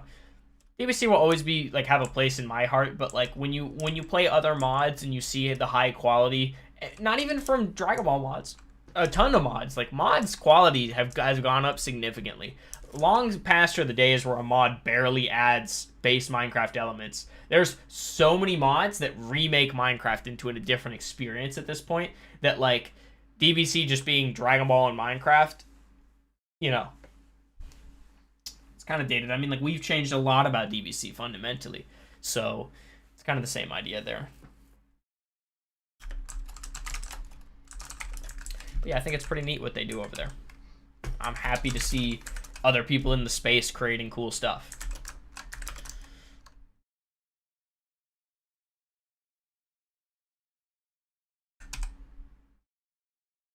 There we go. Okay, I think I could go beat the next quest. I leveled up my form, like, I think so. Put some points in, though.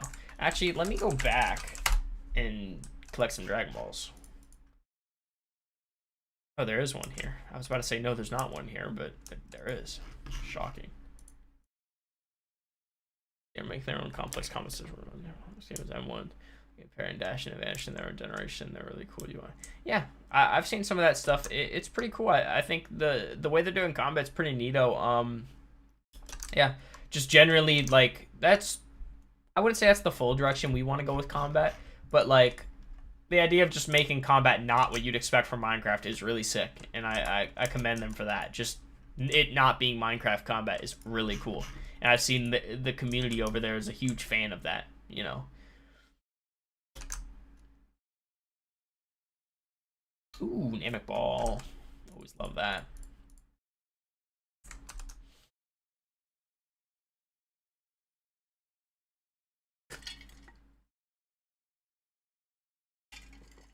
I think it's really cool that there's other creators in the space doing that, because, you know, man, for a long time, and we did this too, Apollo did this as well, but there was a long time where Dragon Ball servers were all just Dragon Ball XC, but we have extra custom forms that the base mod doesn't have. Come play our server. And it was just like, but like, is the server anything different than the other server? Or do you guys just have different NPCs with different names and like different weird ways to get things? Like, you know, and again, Apollo did that too.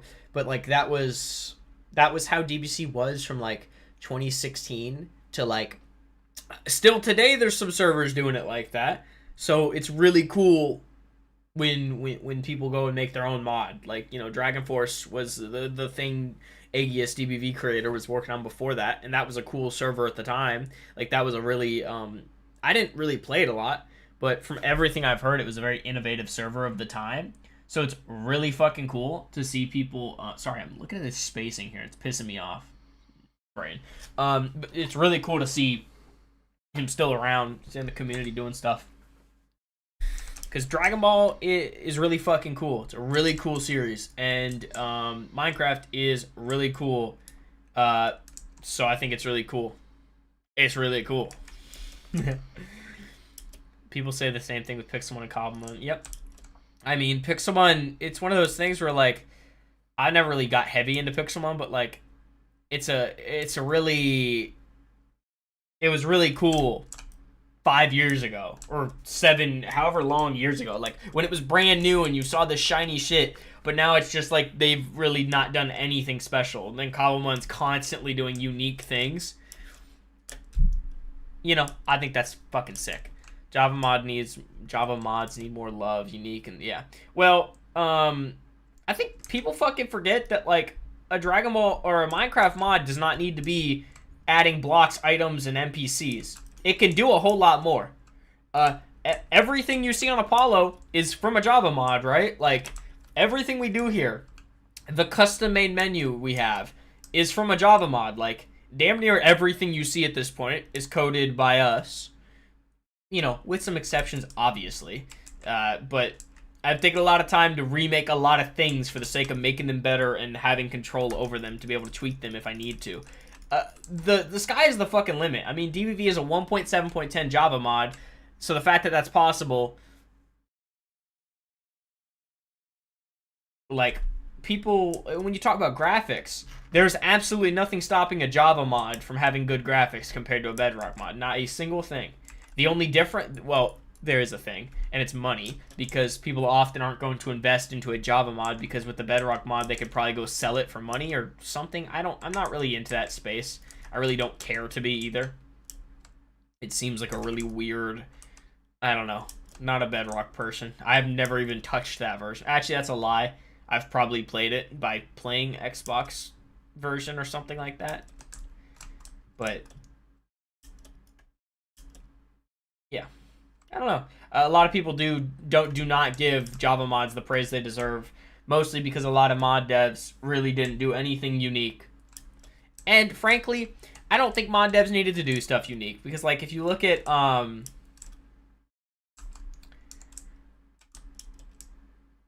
have no fucking idea what goes on in Bedrock. All I know is they sell mods that you can find free for money, so that's just immediately to me. I don't know, modding should be pretty well free. I don't really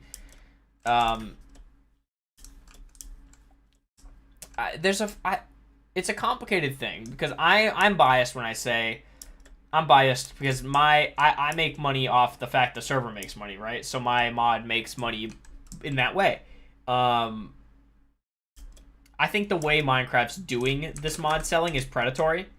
Like, they're basically poaching people that make mods, bringing them to the store, and now they're making mods there, selling them for money, stuff that used to be free, right? Um,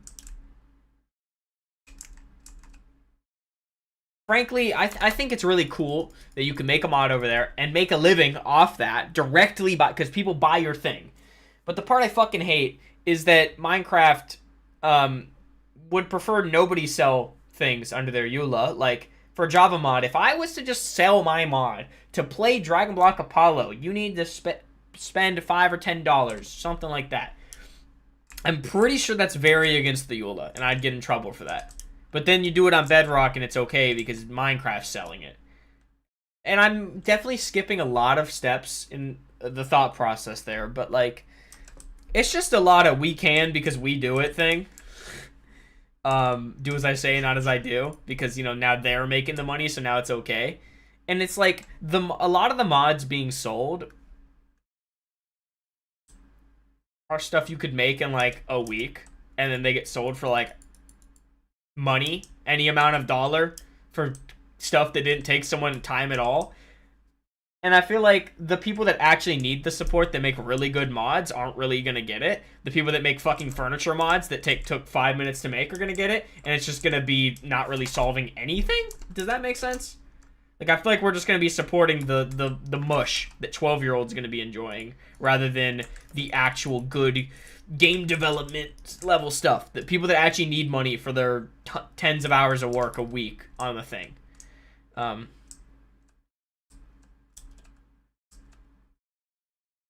that's insane. That is something. Oh, I just got a flicker. Oh, I have two flickers now. I totally missed the first one. That's really cool.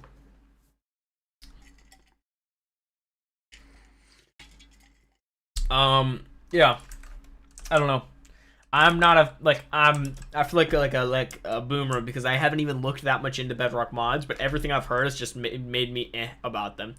Um, like frankly, I'm glad it's making people notice that mods are cool.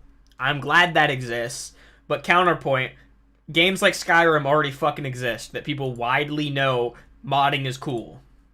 I don't really think Minecraft needed to sell mods to prove that mods were cool. Maybe they proved it to Minecraft players, but I don't know, bro. People like in our community have been playing DBC for like I've been playing DBC for like 8 freaking years or maybe 10 at this point, and it's like I already knew DBC was cool. I was on this ages ago, so like, you know. Is there a scroll bar covering my screen? Am I do y'all see that? Am I bugging? Oh my gosh, there is. Let me cut that out. Oops a daisy. There you go. Yeah, but I don't know.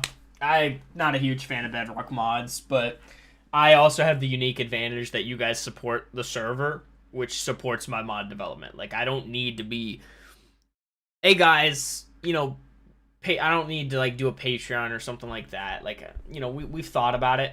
Like if a Patreon would make sense, but ultimately it's like it would only make sense if we weren't making money already. I feel like going a Patreon route, like, I mean, extra stream of income, yeah, but like, I feel like we already have income from the server. Like, if you want to support us, just go buy some crate keys, right?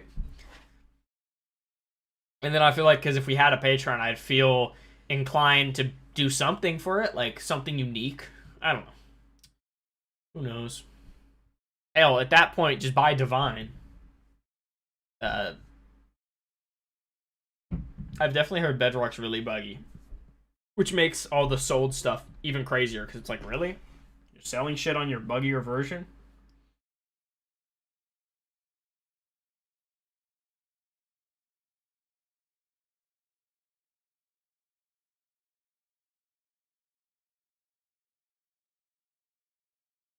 What's that? Sorry, I had to shoot a text. Oopsie. Yeah, but Monetization is always a hard topic in video games, period. That's the way I look at it. Anytime you get into, anytime you get into, I want to make money off the thing I do, it gets really complicated, right? Because, like, some people will take issue with every level of monetization. Some people think everything should be free on the internet, which is an opinion. I don't necessarily agree with that. I'm under the... like, would I pay for a mod? I actually don't know. I don't know. I think I'd have to actually give a fuck about the mod, right? Like, I'd have to be invested beyond just, it's a mod I'm installing to make my game a little better. Like, usually when I install a mod, it's like one of 50. So, like, if one of them was like, $5 to play, I'm just gonna be like, alright, I'm just not gonna use that mod. But, like, if it was, it's a little different. If it's a Minecraft mod that's aiming to remake Minecraft and make it into, like, freaking Dragon Ball or Naruto, like something like that, right? Like what we do here. It's a little different. I'd probably think a little bit more about that.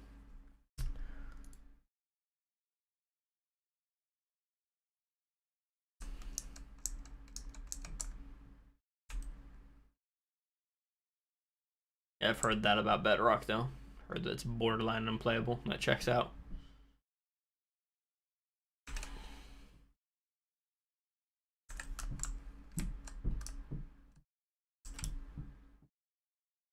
Trunks is a little too strong.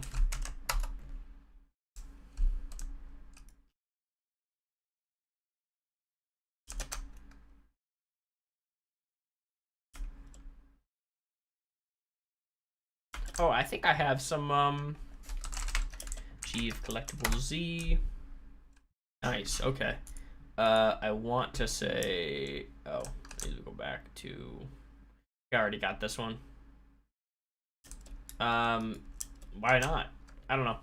You don't really need to follow build archetypes. I'm not trying to play meta. The difference between an Arco Spiritualist and an Arco Melee is so small. You should not be playing Arco. Like, I'm playing Arco because I wanted to play Arco, not because it's the best at Melee, right? Like, I don't really give a shit.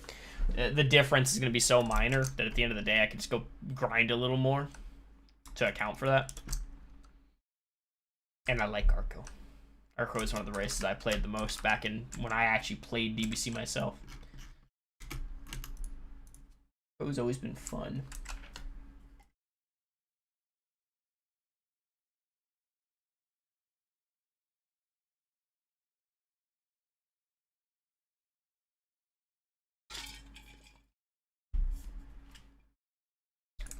Like, the only time someone should like meta play, like I that conversation, I know you mean no harm by it. This isn't you. I'm not.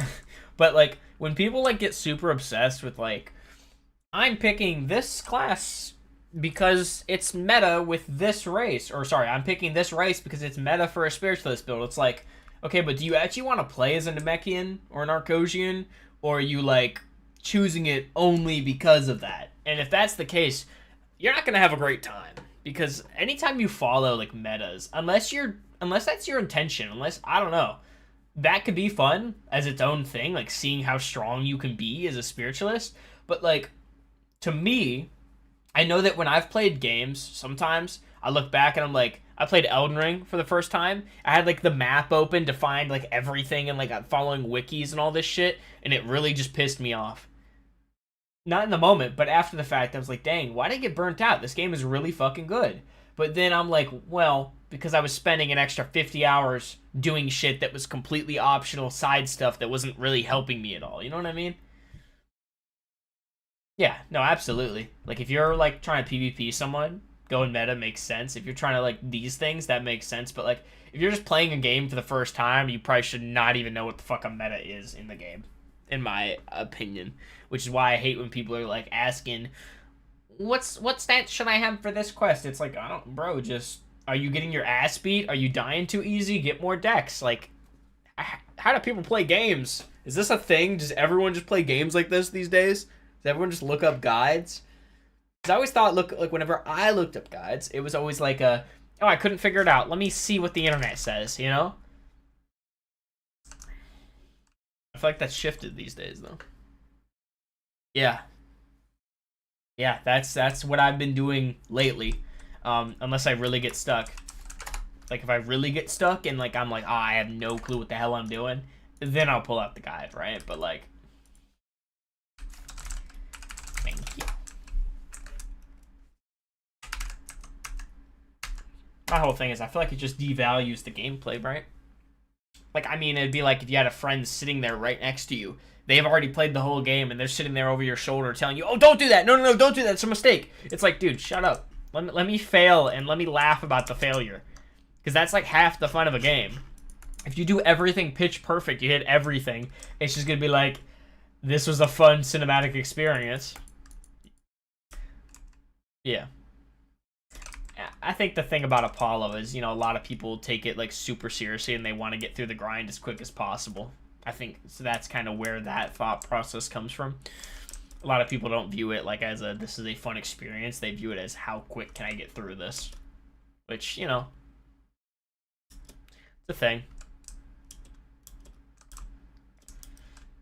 It is fun though when a friend's played a game and they're in call with you vaguely, like they've played it but they're not an asshole. They're not telling you everything, but like they're gonna laugh at certain things. You know what I mean? Like, have fun with it, right? Also totally depends on the game. Usually it's funnier if the friend sits there and fucking watches and then laughs when you make the same dumb mistake they made. It's usually how it goes in my experience, because that's just fun. Not sure how long we're gonna go on the stream today. We're approaching the 2-hour mark, maybe 2 hours 30. Depends. The chat keeps chatting, I'll keep it going. I might be finishing the Android Saga today, so this is good progress. Oh no! I got a Christmas tree to put up, dude. I have one put up. You can kind of see it over my shoulder here. But I bought a bigger one that I'm gonna put up, and I've had it for a week sitting in a box, and I've just been occupied. I was gonna set it up with the lady, but then we were out doing stuff, and so I'm gonna set it up. She's gonna come over and do ornaments and shit. So that'll be fun. I'm gonna show that interface again, actually, the one I was talking about earlier. Get some opinions on it, see what y'all think. Oh no. God, my key. I need more key. I need to quit playing around with that. Okay, I think I could just kill this guy now. I don't think this is a challenge.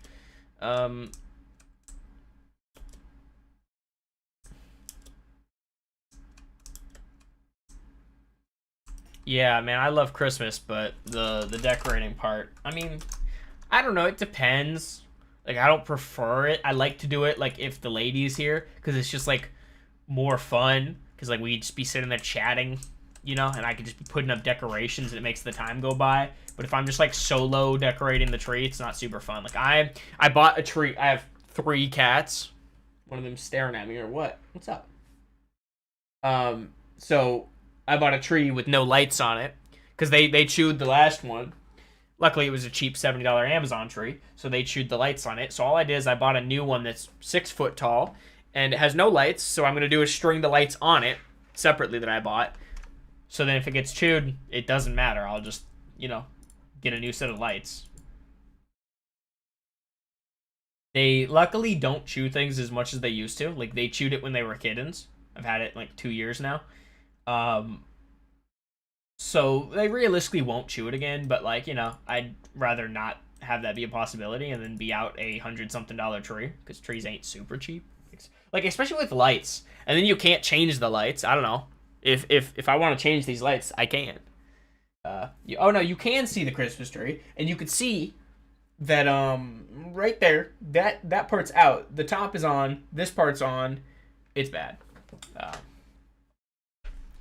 Yeah, luckily they haven't been messing with it too much. What's up? What are you doing? Let me pick you up. Come here. Big kitty. This is one of them. Don't mind her. She looks terrified. This is normal. Just a little ball of anxiety. Here you go. You can go. She looks terrified, but she was rubbing up on my feet. She likes me. Scary little cat. All right, let me go on the little test server and show something. Show thy new interface. Okay, so it's as simple as, there's probably gonna be a button somewhere to go into it to make it a little bit quicker, but like,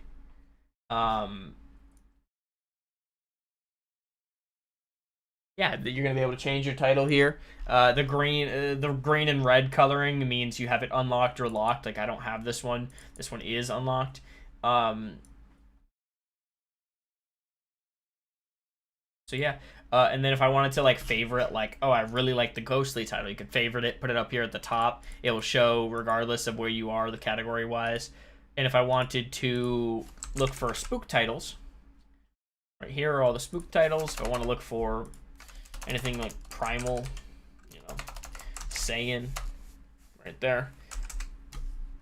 So that is pretty neato. Oopsie, that was just saw a little error there. Let me take a screenshot of that.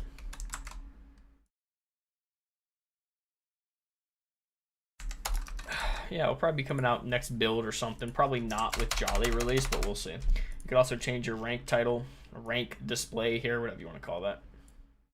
Cosmetics being able to change would be neat too.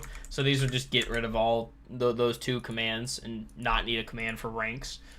That's a new feature though. Being able to change your rank tag, that one didn't exist before.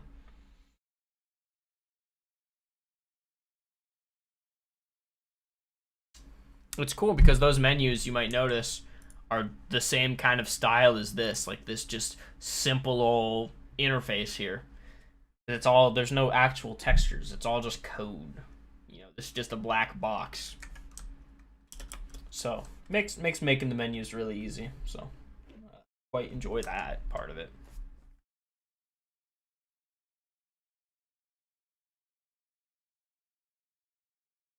Oh, same oopsie twice.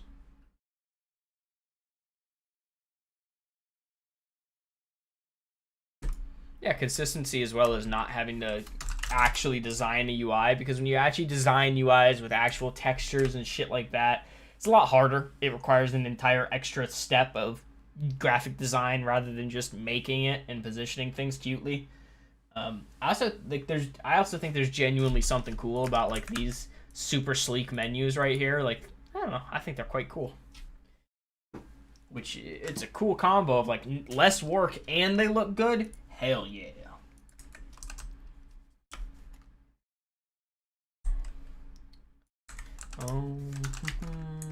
What do I want to do? Oh, do I have any movie quests yet? I feel like I should. I think I'm overdue for a new... Oh, yes I do. I have 2 of them. Almost missed them. So many things I want to change. I want to change that freaking teleport menu because it's so just not great. Quest select menu. It's definitely something that will change at a point, but you know, all in due time. This guy actually kind of hurts. I was gonna fight him in Kaioken, but he might be a little too hurty.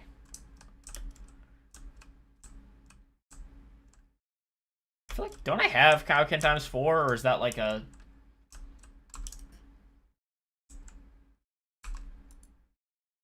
No, 308. Oh man, that's a big leap. It's okay. I should be able to get ×3 up to level 3 by the time I get that. So that will be... Yes. Radar, let's go get you. I prefer to not waste my heals on Kaioken. Let's do this. Put back in these old bummy ones. Even though they like barely heal me right now. Ooh. Dragon. Movie pack gear coin. Do I want to get an armor set? I don't know. Maybe. Quest. Yeah, this is something that definitely could use a new interface, man. I would love to redo that one. Quest, like the quest accept screen and stuff like that, like as well as just teleporting around that'd be a cool one to redo. Yajirobe. Oh man, what you doing? Yeah, 77. A week version.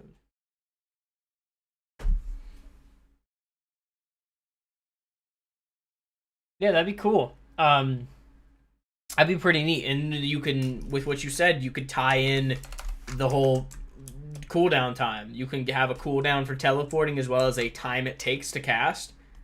Not a bad idea. You know, the idea of turning instant transmission into a warp system has been floated around. I forget where I saw it, but I saw it somewhere. And that's when it first became an idea for me. I saw a Dragon Ball game do it at some point, probably a Roblox game, and that was pretty neat. I think it'd be pretty cool.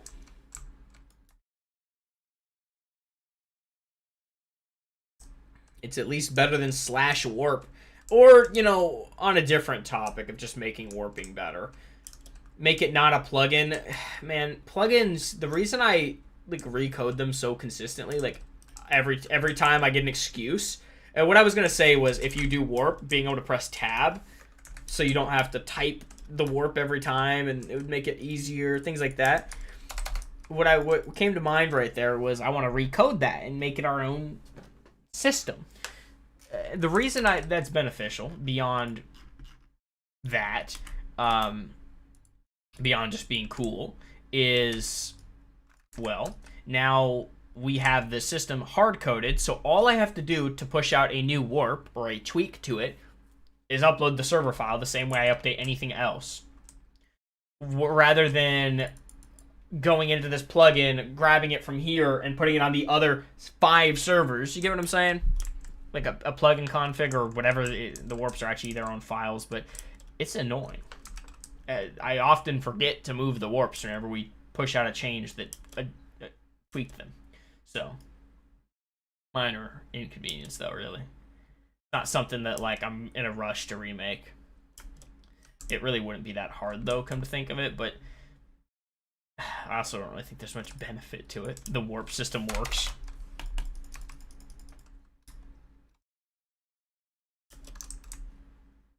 One of those things, like if I really get a good reason beyond tab completion, then I'll do it. And I could add tab completion without even recoding it, so we'll see. We'll see if that ever ends up happening. I need to not die right now. I need heals. I'm gonna buy the cheap ones.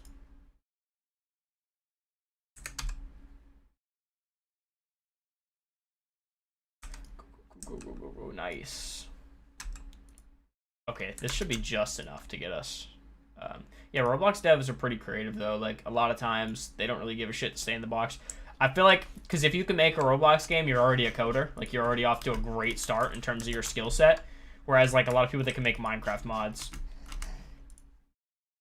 I mean, I've only been coding for 4 years. I would not consider myself a amazing coder. I think I'm pretty damn good at what I do. But like,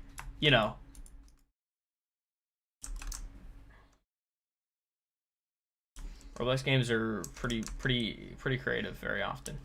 I think I don't know for a fact what the coding in Roblox looks like. I know there's coding. I just don't know. I don't think it's like full-on coding. I guess it depends on what you're doing, because I think there's a lot of things you can just get from like other people, like tweak and modify and treat it like it's Scratch, that little online coding thing. But yeah.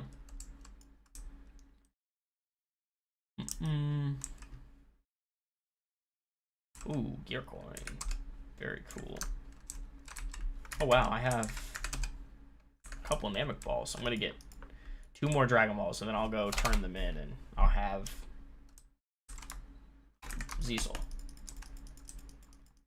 Yeah. Roblox is pretty neato though. I play a few Roblox games every so often. It's a pretty small. The group of games I play on Roblox gets smaller and smaller, man. Sometimes I'll just go play some shitter games with the buddies and just dick around, have some fun, brain rot for the evening, but man, more often than not, it's pretty tough a lot of times. And I find that anytime I start like getting actually interested in a game and like keeping up with it, like trying to play it when updates come out, I always get disappointed. I'm not trying to be a dickhead, but like I'm disappointed more often than not anytime I actually get invested in a Roblox game. Feels like they can make a good game, but then it'll be like 4 months and an update comes out and like nothing changes. And I'm just sitting there like they delay this update. They're like, it's gonna take, it will come out. There's this one game I was playing. They're like, end of July. I checked a month ago in November. The update still wasn't out. And it was a damn good game. It was this cool like Attack on Titan game. And I was just like, you guys got like this great game and you're just twiddling your thumbs, letting it like bleed out on the floor. Well, for no, I mean, I'm sure there's a reason, but I think I've seen this one before. The interface looks cool as fuck. Like that looks crazy, man. That looks great. One thing that always sucks when these games come around, man, is I've seen so many impressive games that like wow me just like that. And then they come out and then it takes them like 6 months to ever do anything cool again. I don't know. It's one thing I'll always say is it's pretty damn easy to show off impressive things in development. It's still impressive and it's still cool, but it's pretty easy to wow with internal development, right? But then once it actually comes out, how do they run with that is my bigger question. And I know nothing about that team. So, you know, hopefully they actually got their shit together and it actually comes out and it's fucking sick and whatever. But I just that, like, I don't know, dude, Roblox games are just a wasteland. Like, nobody's held accountable over there. I think it's just because the audience is usually children. Like, not even to be, like, blunt about it, but, like, usually you got freaking 10-year-olds playing your game. So, like, if you dip and just drop it dead in the middle of the street, who's gonna hold you accountable? The 12-year-olds that were playing it? Not really. They just, like, live, laugh, love, dude. They just go play a different Roblox game and forget you existed. So, like, it's rough. We'll just quickly level up X3 since I was 1% away. There we go. Boom. I'm just going to level them up as I go. It's probably going to get pretty annoying once I'm on times 10. But also, maybe... Wait, I just realized I can Kaio stack my form. I'm about to beat Cooler's ass with Kaio stacking. Oh, there we are. Oh, I'm on cooldown. I'm gonna go second form, and then I'll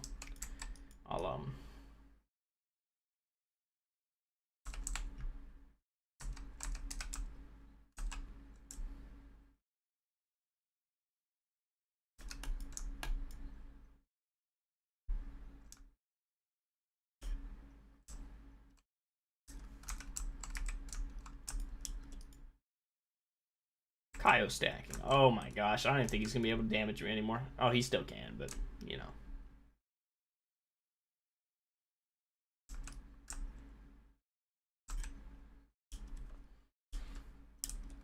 Dude, my Keydrain is insane in Kaio stacking. What?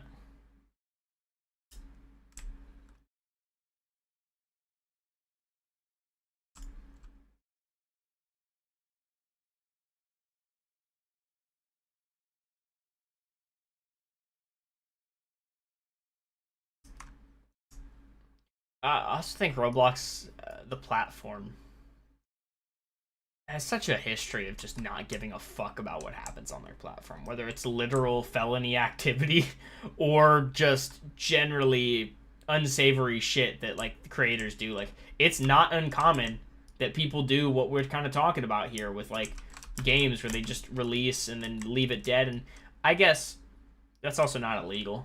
Like, there's actually nothing saying, there's no commitment, right? I mean, like, even a Steam game can come out tomorrow, a bunch of people buy it, it's in early access, and they just never actually release. I think there's something Steam can do, but, like, also, where's the line between, oh, they're actually not doing anything, and it's just slow? Like, you know, it's a complicated topic. I just wish Roblox would try, even put their hat in the ring at all.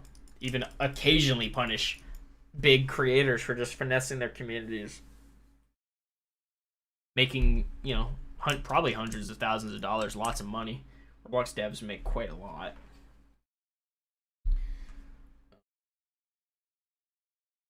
Alright, we beat the Cooler Saga. Wait, did I get all the Dragon Balls here? Nope. I think that's actually the last one. Namek Ball. Let's go. Oh, wait. Oh, the server's lagging. Oh, this is that early hour lag I was talking about from on time. Yeah. It's, like, you mean, like, the games are developed with the express purpose of scamming people? Like, they make them and they don't even intend them to last at all? Like, they had no intention of maintaining it from day one?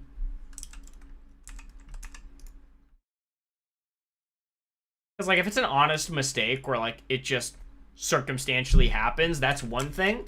But if what you're saying actually occurs, which I'm sure it does, I don't doubt that that happens for a second. It's just, it's a damn shame. Like, one that has me perplexed, man, is Rel C's. It looks great, but if you've ever kept up with Karib Bros or whatever they go by,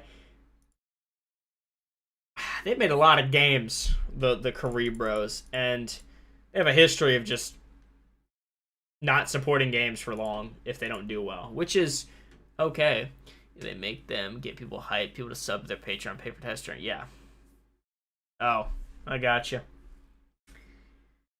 Yeah. I mean, that's why you shouldn't fucking pay monthly money. You shouldn't, like, you should pay.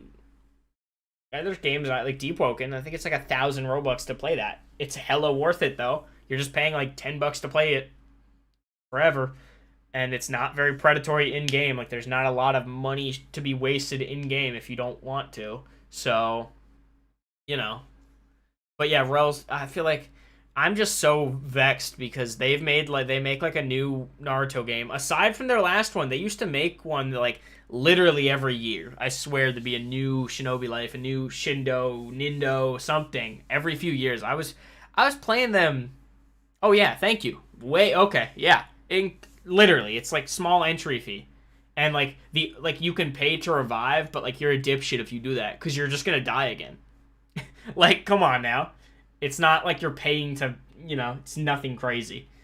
They are some pretty good devs, aside from some little decisions, but that's just normal balancing woes. Even we do that. Nobody's perfect. But the whole Rel C's, man, it's like, I'm excited for it, but I'm also, like, not gonna be surprised if it's underwhelming. It looks great. Like, everything about it looks good, right? Like, at a glance, that game looks beautiful. But, like, are they actually going to stick that landing at all? And are they going to do anything after that? Because my biggest concern is, like, slow development just sucks as a player, right? Like, if it comes out and then it's great, and then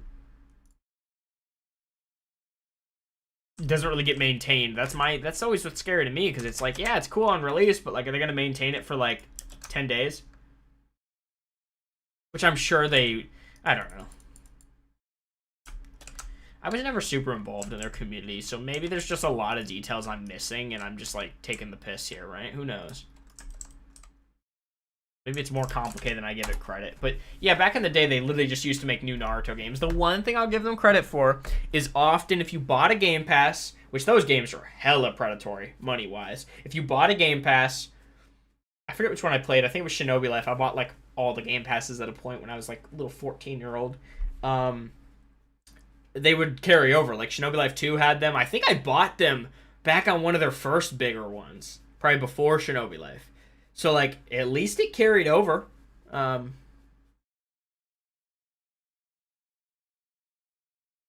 Oh, yeah. I saw them. One thing I hated was, like, they were going around kind of just being a dick to devs. Like, they were pulling the, we're greater than thou. You know what was so cringe to me, bro? They were talking about Bandit Beater games suck and they're a plague on the platform. They were, like, super publicly saying that.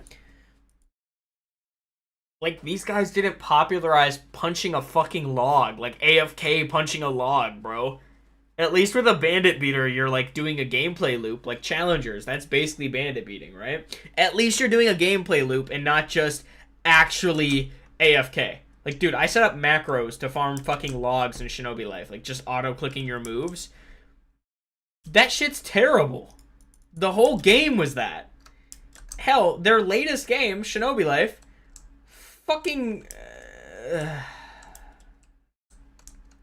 It's exhausting. I don't even want to get into this, bro. It is... Their latest game wasn't exactly a gem of game design. So for them to come out and fucking high horse for when their game that came out just 4 years ago and still gets updates isn't exactly a gem is just crazy to me. It's like...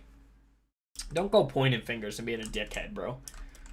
Just because you have beef with... I don't even know if they have beef. I think they're just kind of dickheads. Like, the one that talks. Whichever brother talks all the time. Because one of them talks all the time, and the other one's just a a developer and kind of doesn't talk much. Be more like him, you know. It's like good cop, bad cop, except one of them's an asshole and the other one's just quietly working to make their thing good. I mean, they both work, but like they make good stuff, like, you know, but the ego shit just immediately throws me off because it's like anytime someone's going around waving their wiener around and just being rude to people, it's like, oh yeah, they had big beef with Blackstroots, I recall. I don't super keep up to it because it really just pisses me off, like, seeing that, but, you know. Oh, I'm sure there's faults with the game. I mean, it's still, isn't it still being worked on? Dude, I remember like a year ago they were talking about early access, and then they finally announced early access was starting a month or two ago or something. Like, I respect them for taking, like, take as much time as you want, as long as you're not taking people's money right now, which I think they probably are. But as long as you're not, like, taking money with a forever pending wait. Because, man, listen, if you're going to be an indie dev and you can't keep to timelines, don't take people's money. Take people's money when you open and have a product to sell them, right? Don't take people's money on the future promise of a product. That's always sketchy to me. Never a fan of that. Because I know damn well that if I was selling something, like, if I was selling something and then it's like, oh, because I have a terrible dev timeline, like, in terms of how distracted I get, how off track things can get. Terrible. So I would not even begin to be like, I'm going to sell something on the premise that it's going to come out soon. It just wouldn't, you know? I just don't work like that.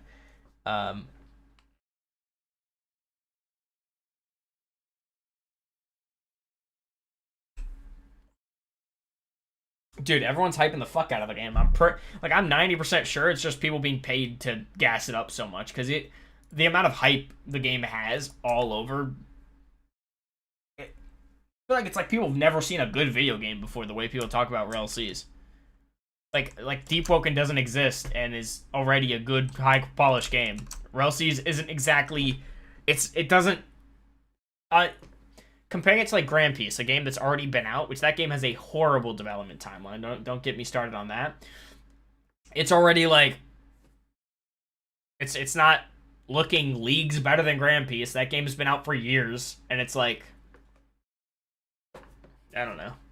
I watched a few of their dev things, and it was just like, oh, definitely, dude. Like, it's actually illegal to do, you know, not illegal, but against terms of service usually, to do whatever advertising, unmentioned advertising, but like, who's gonna report it, bro? Like, yeah. I remember when I was playing GPO in late 2022, and it was exciting. Me and the boys we kind of just finished up all the content. It took us like a week, you know, pretty cool. And then C2 came out, and we were immediately like dissuaded like a day later. And they were fumbling like idiots balancing. They added like 3-sword style. It was ass on release. Then they nerfed 2-sword style. And then they buffed 2-sword style. So 2-sword style went from fine before the update to dog ass to way too good. Like, so good that it like was the only, like, you should be using it. You know what I mean? That was when, in my mind, I was like, okay, I'm never going to make balance changes like this. And I would already have not. But, like, you should never have to half something's damage to rebalance it. Do you know what I mean? Like, you should never have to cut its damage in half. Why was it that strong to begin with? Anyway, you hear about Game Jujutsu Infinite selling tester on the Discord and Roblox stuff. Yeah, I think so. Yeah, it's smart to sell on Discord. I've seen, you know, when I was like considering Patreon stuff on occasion. It's like a thought once a year. I looked at, because I saw Discord has their own like Patreon kind of scheme, and I'm like, this looks neat. I probably would use Discord over Patreon because we have our whole community on Discord. Why not just be like, buy this on our Discord, and then that's that. Yeah. I like to think we have a pretty cool balance on Apollo. I'm pretty proud of that.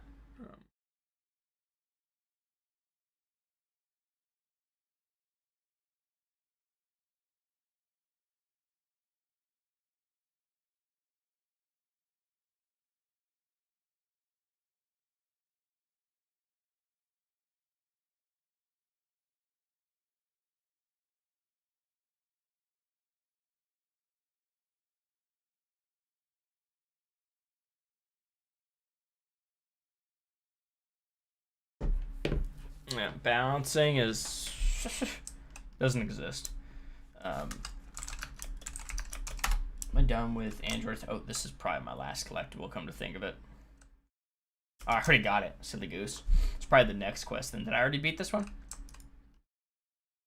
Heck yeah. There we go. It's the last collectible.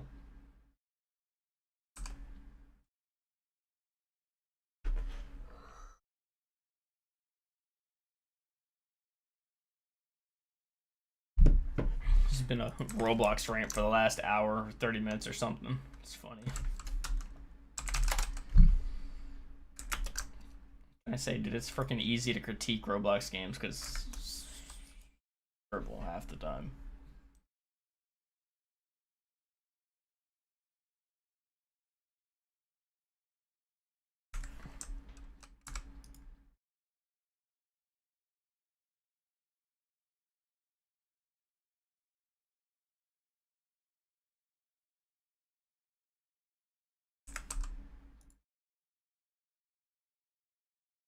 Okay.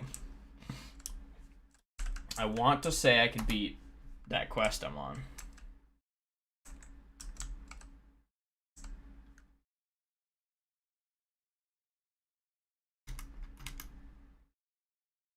Yeah. I mean, I don't really have any crazy opinions on it. I'm just like, yeah, the way they run this is pretty stupid. And yeah, I don't know. Oh my god, dude. Roblox. I don't partake in any communities at all. Like, I don't dip my toes in anything. I play with my friends. We play game, and that's it. Like, we don't go into the communities. We might be in some discords just to see announcements, but we're not engaging. We are there for the info. And occasionally, you know, looking up a question, seeing if someone else asked it. But I have never spoken. I'm like, I don't. It is funny though, like I'm in the Deep Woken Discord and I'll see people on our Discord that are in Deep Woken. I just laugh. Deep Woken, as much as it's like a toxic game, I also feel like, I don't know. I don't like their hyper focus on like PvP orientated stuff on Deep Woken, but you know, that's kind of whatever. I feel like they lean a little bit too much into PvP, but who knows?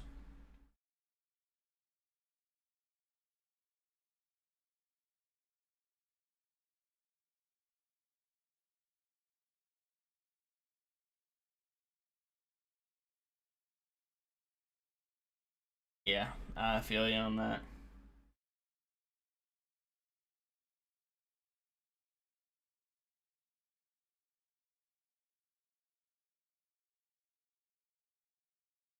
Man, Deep Woken's pretty frustrating to play a lot. Like, sometimes it's a game where like there's a high skill ceiling, but I also feel like sometimes the AI fumbles so bad that it's like, I don't know, man. Like your 1v2 PvE is terrible. Like awful. Borderline unplayable.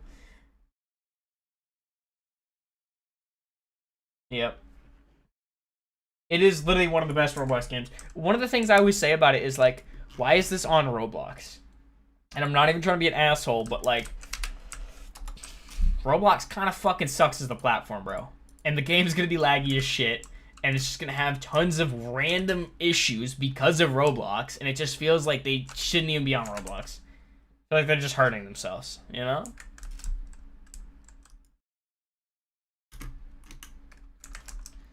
Keeping themselves locked on Roblox for no other reason than I guess they kind of have to. Oh no, I know that. I mean, like if you're actually fighting the enemies, like if they get close to you and they're actually punching you. Obviously, if you're just like, you know, whatever, like there's definitely like it's easy to kill enemies. Don't get me wrong, I don't suck ass at the game, but like there's certain moments like you get stun locked by 2 or 3 enemies and you're just like you just want to rip your hair out. You're just sitting there screaming because it's like you actually cannot do anything. I feel like the genius thing to do though would be making a Roblox game like Deep Woken, get it super popular, and it already is. They literally sell physical merch, and then eventually just leave the platform or make a game and still have your Roblox game, and all of a sudden you have people interested in your game. Like, that's kind of like one of my ideas. Like, I would love to go into proper game development, make a proper game, and I have the advantage that I have an audience from Apollo. You know, whether all of them are going to transfer or not, it's a great question, but I like to think we do a pretty good job on Apollo, so much so that people will be like, oh, sure, I'll check out your game, you know? And having an install, like, let's say $5-10 game, like, it's a small new game. That would be, if even 100 people went ahead and bought that, that would already make it, you know, pretty good first game. You know. That's interesting. Kind of makes sense, though.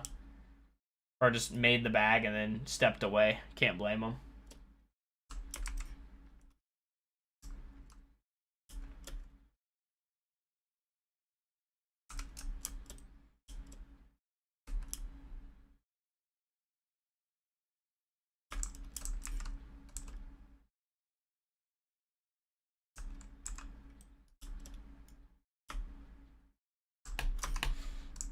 Oh, a little too weak for this quest.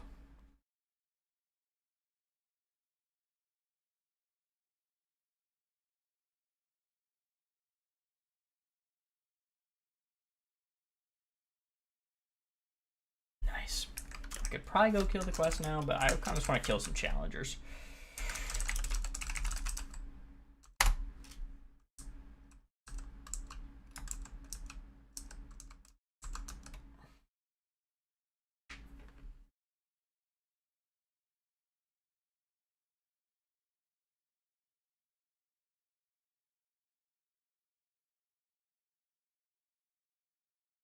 It's interesting.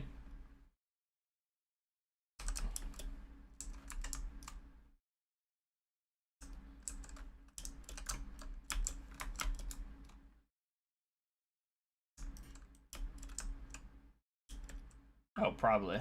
I mean, if it's actually a good game, which by all means, Deep Woken's pretty fucking good, so, you know, we might actually see a good JJK game, dude. There's been like a scramble to make a JJK game for the last 2 years, and I haven't seen one materialize that was actually pretty cool. Then again, I don't keep up with Roblox like that, so maybe I missed one, right?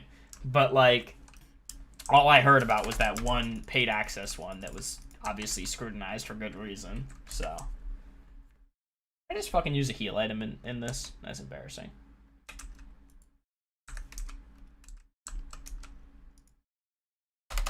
The fuck?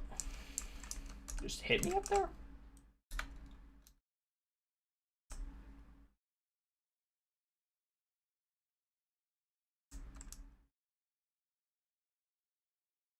I almost have too much stamina. Yeah, that's what I figured, man. That's the thing, bro. Like, people make a game for a hyped thing. Like, JJK is super hyped every time, you know, it still is, but you know what I mean? Like, right when that Season 2 came out, it was super hyped and everything, and everyone was jumping on it. And it's like, I don't know. Nobody's gonna care in a year. Like, obviously, people still care about JJK right now, but, like, significantly less than a year ago, right? Like, the hype dies down, and then what's left of your game, and like everyone's rushing to make these games, and it's like, do you actually give a fuck about, like, do you really love this franchise and really want to make a good game, or are you just like, this is popular right now? Which, if they're an exit scam, we obviously know the answer. Obviously, there was no love in the first place if they're scamming people. Yeah. But I've been there. I've been young and like been super interested in like an anime I just watched, and like there's tons of times where I'll like oh man, I'd love to see a Fairy Tail game when I was watching Fairy Tail back then, right? Like, you know, that's a thing. Nothing wrong with anyone who wants to play those games either.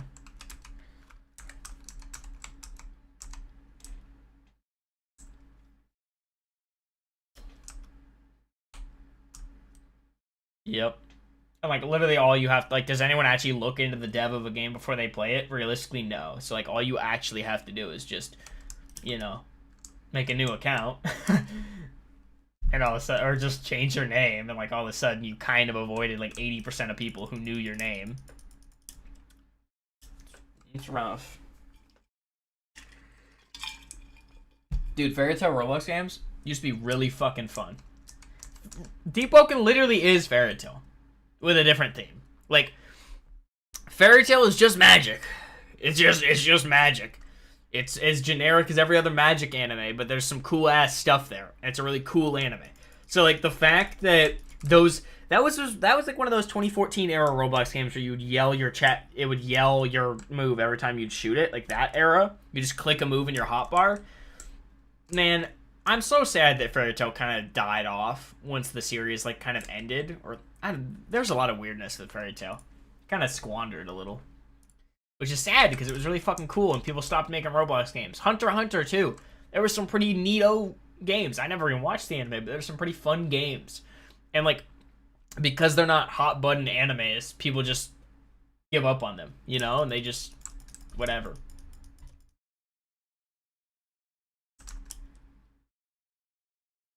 Oh yeah, I mean, there's a lot of ways to cope your way out of guiltiness, right? It's a thing.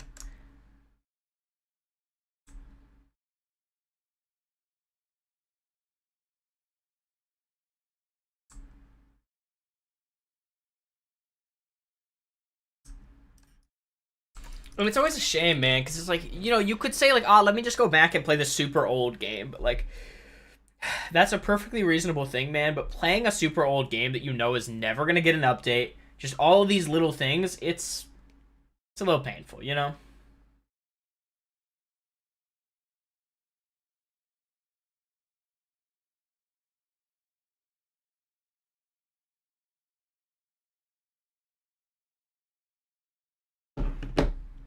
Yeah, but like, sorry, thought process. Like going back and playing old games is an option, but like sometimes it's not. Sometimes the people close the game, or sometimes they just don't like not like knowing that there's never gonna be an update to this game that you like is kind of meh.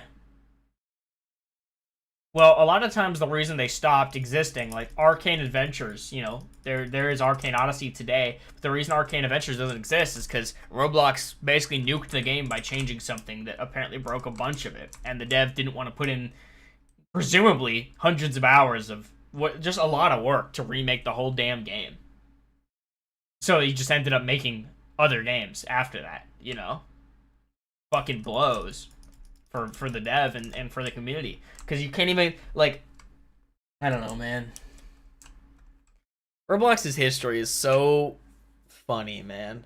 Like, I think it's really cool that Roblox has grown. Like, back when I first touched Roblox, like 2014, maybe even before that, you would just be playing games that, like, tycoons, you step on buttons and get weapons and shit. I played a bunch of those. Or wave defense, where zombies will spawn and try to break your shit, you know? Like, it's a lot of weirdness. Roblox has really gone from a simple little sandbox game where people would make 4 genres of game into like an insane, huge game. Oh yeah. To be fair to the whole copyright striking thing, it makes sense to do that, but it's weird when they basically the licensor decides we want a piece of the pie. Then they make a dog ass game, not even remotely good, and then punish everyone else who had already made good games. On an objective legal level, they're in the right for doing that, but like on an objective asshole level, they're assholes. And it's you know, it's a shame. Roblox breaks a lot of things in studio. Oh yeah. Yep. That's why I have for that reason of how weird Roblox's platform is, I have zero interest in making a Roblox game. I've thought about it, definitely, because I've been a Roblox enjoyer for like a decade now. But I also don't want that fucking community. The community we have here at times stresses me out. Sometimes the community can be a little, you know, internet people. And I can't imagine running a Roblox game. I think I would lose my mind. That, or I would just never talk to the community. I would just be like, and I can't do that. Like, I love talking to the community. That's why I'm doing this freaking podcast, right? Like, I love interacting with the community, just chatting. So like if I was running a game where I didn't want to, like I didn't like my community, I think Roblox is. I think that's bound to happen on Roblox with how the community is over there.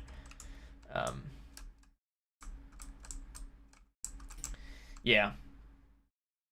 But like, what incentive would you have as a game dev if you made a really cool game based on Dragon Ball, and then Dragon Ball license holder comes over and says, "Hey, we'll let you use the license if you give us half your revenue." Why would you say yes to that?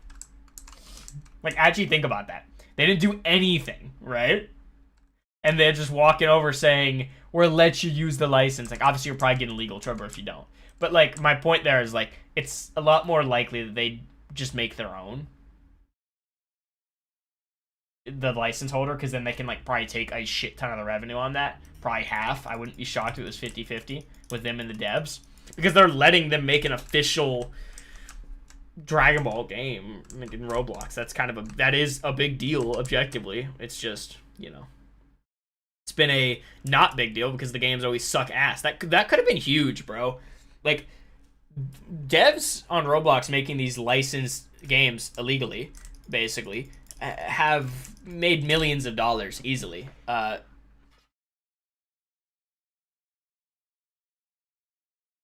am going to be ending the stream somewhat soon. Not sure what time, but I've had a great day chatting with all of you. Thank you all for talking. Appreciate y'all for dropping in. Bit of a slow day today, but that's okay. Podcast will build up momentum as we go and more people check in. We'll be live January 4th will be the next one. So that'll be dope. I mean, like, people are always shocked. Like, I make a full-time living off of Apollo, you know? And I like to think we're pretty friendly to the player in terms of pay to win. Like, I like to think we have a pretty cool monetization strategy here. We sell you some okay in-game perks. You can't really pay to win to the ceiling, but like, you know, good value for your money, whatever it is, and I'm able to support myself as well as pay some of the team members off of that. So it's fucking sick. I didn't even have to sell my soul. I didn't even have to be pay to win. My thought process on like pay to win and all that shit has always just been as simple as like, if Apollo was pay to win, I'm under the assumption that we would get significantly less players in the long term. We could probably crank up the pay to win marginally and people would still play, but like I feel like there's a line you cross where like everyone just makes fun of you and laughs at you for being pay to win. And like I'd actually just way well, one, I don't morally like that, first off. But on a weird like statistical standpoint, I would rather just have that respect from people for being a normal person and not scamming you for every dime you have, you know, not being pay to win.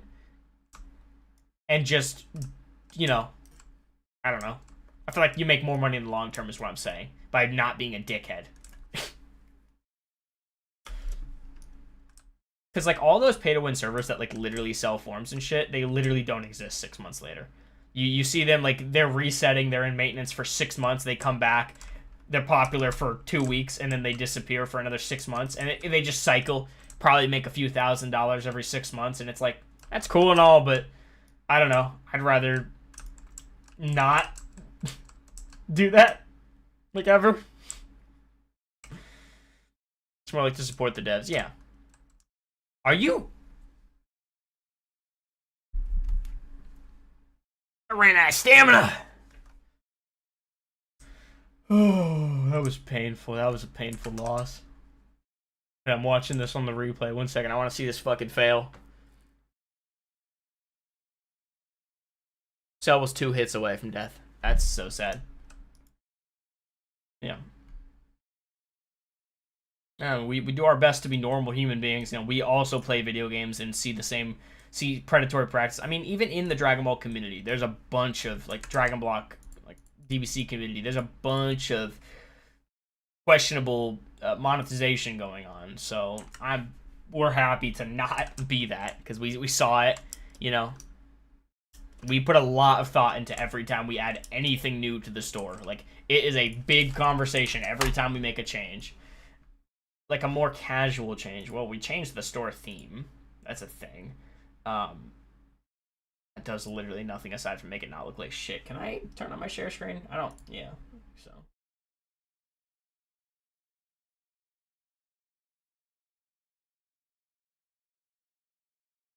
There you go. Show you this real quick. We added like this just casually. So reincarnate tokens, $5. We just added these the other day. This was like a whole conversation was had just to add one of these, right?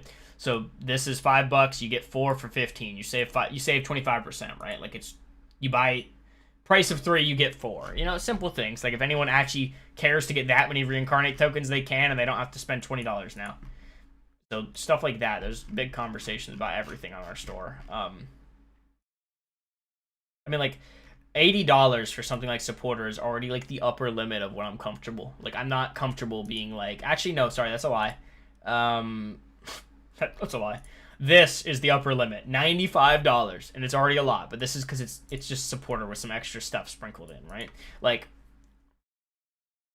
that's already like the upper limit. I know there's servers that they say fuck that and go straight to the moon with their pricing, but not for me. I'm pretty sure most people would agree. It's a fine stance. I think most people are on the same wavelength there.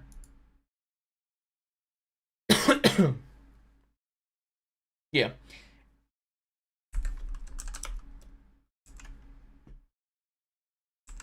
Like, fucking imagine spending $200 on a Minecraft server rank. That'd be...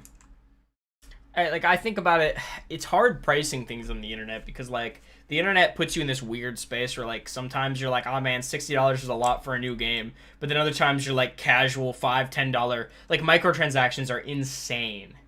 Like, Fortnite, you can easily spend hundreds of dollars on that fucking game just for some skins.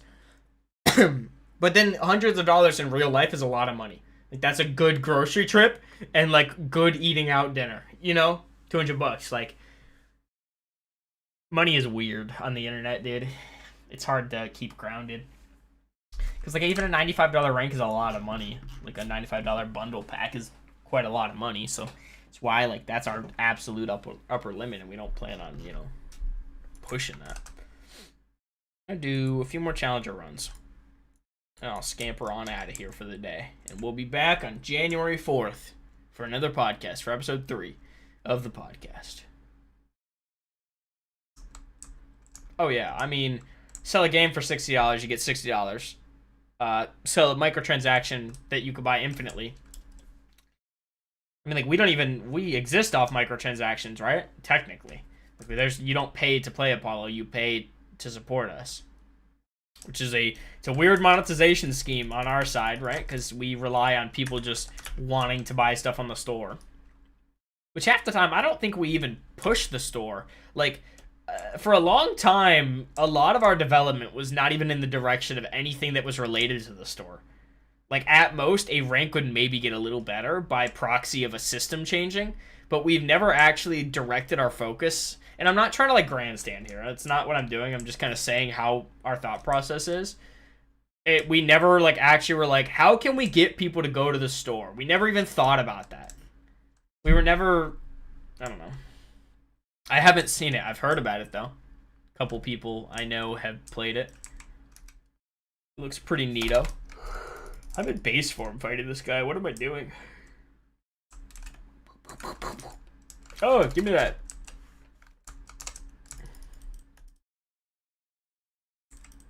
Oh my god. What a way to end the podcast.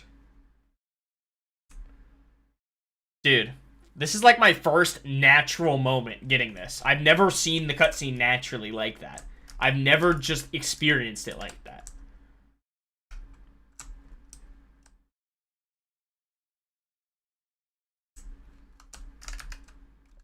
I didn't even know I was 1 flicker off, dude. Last I looked, I was at 2. So, that completely off guard.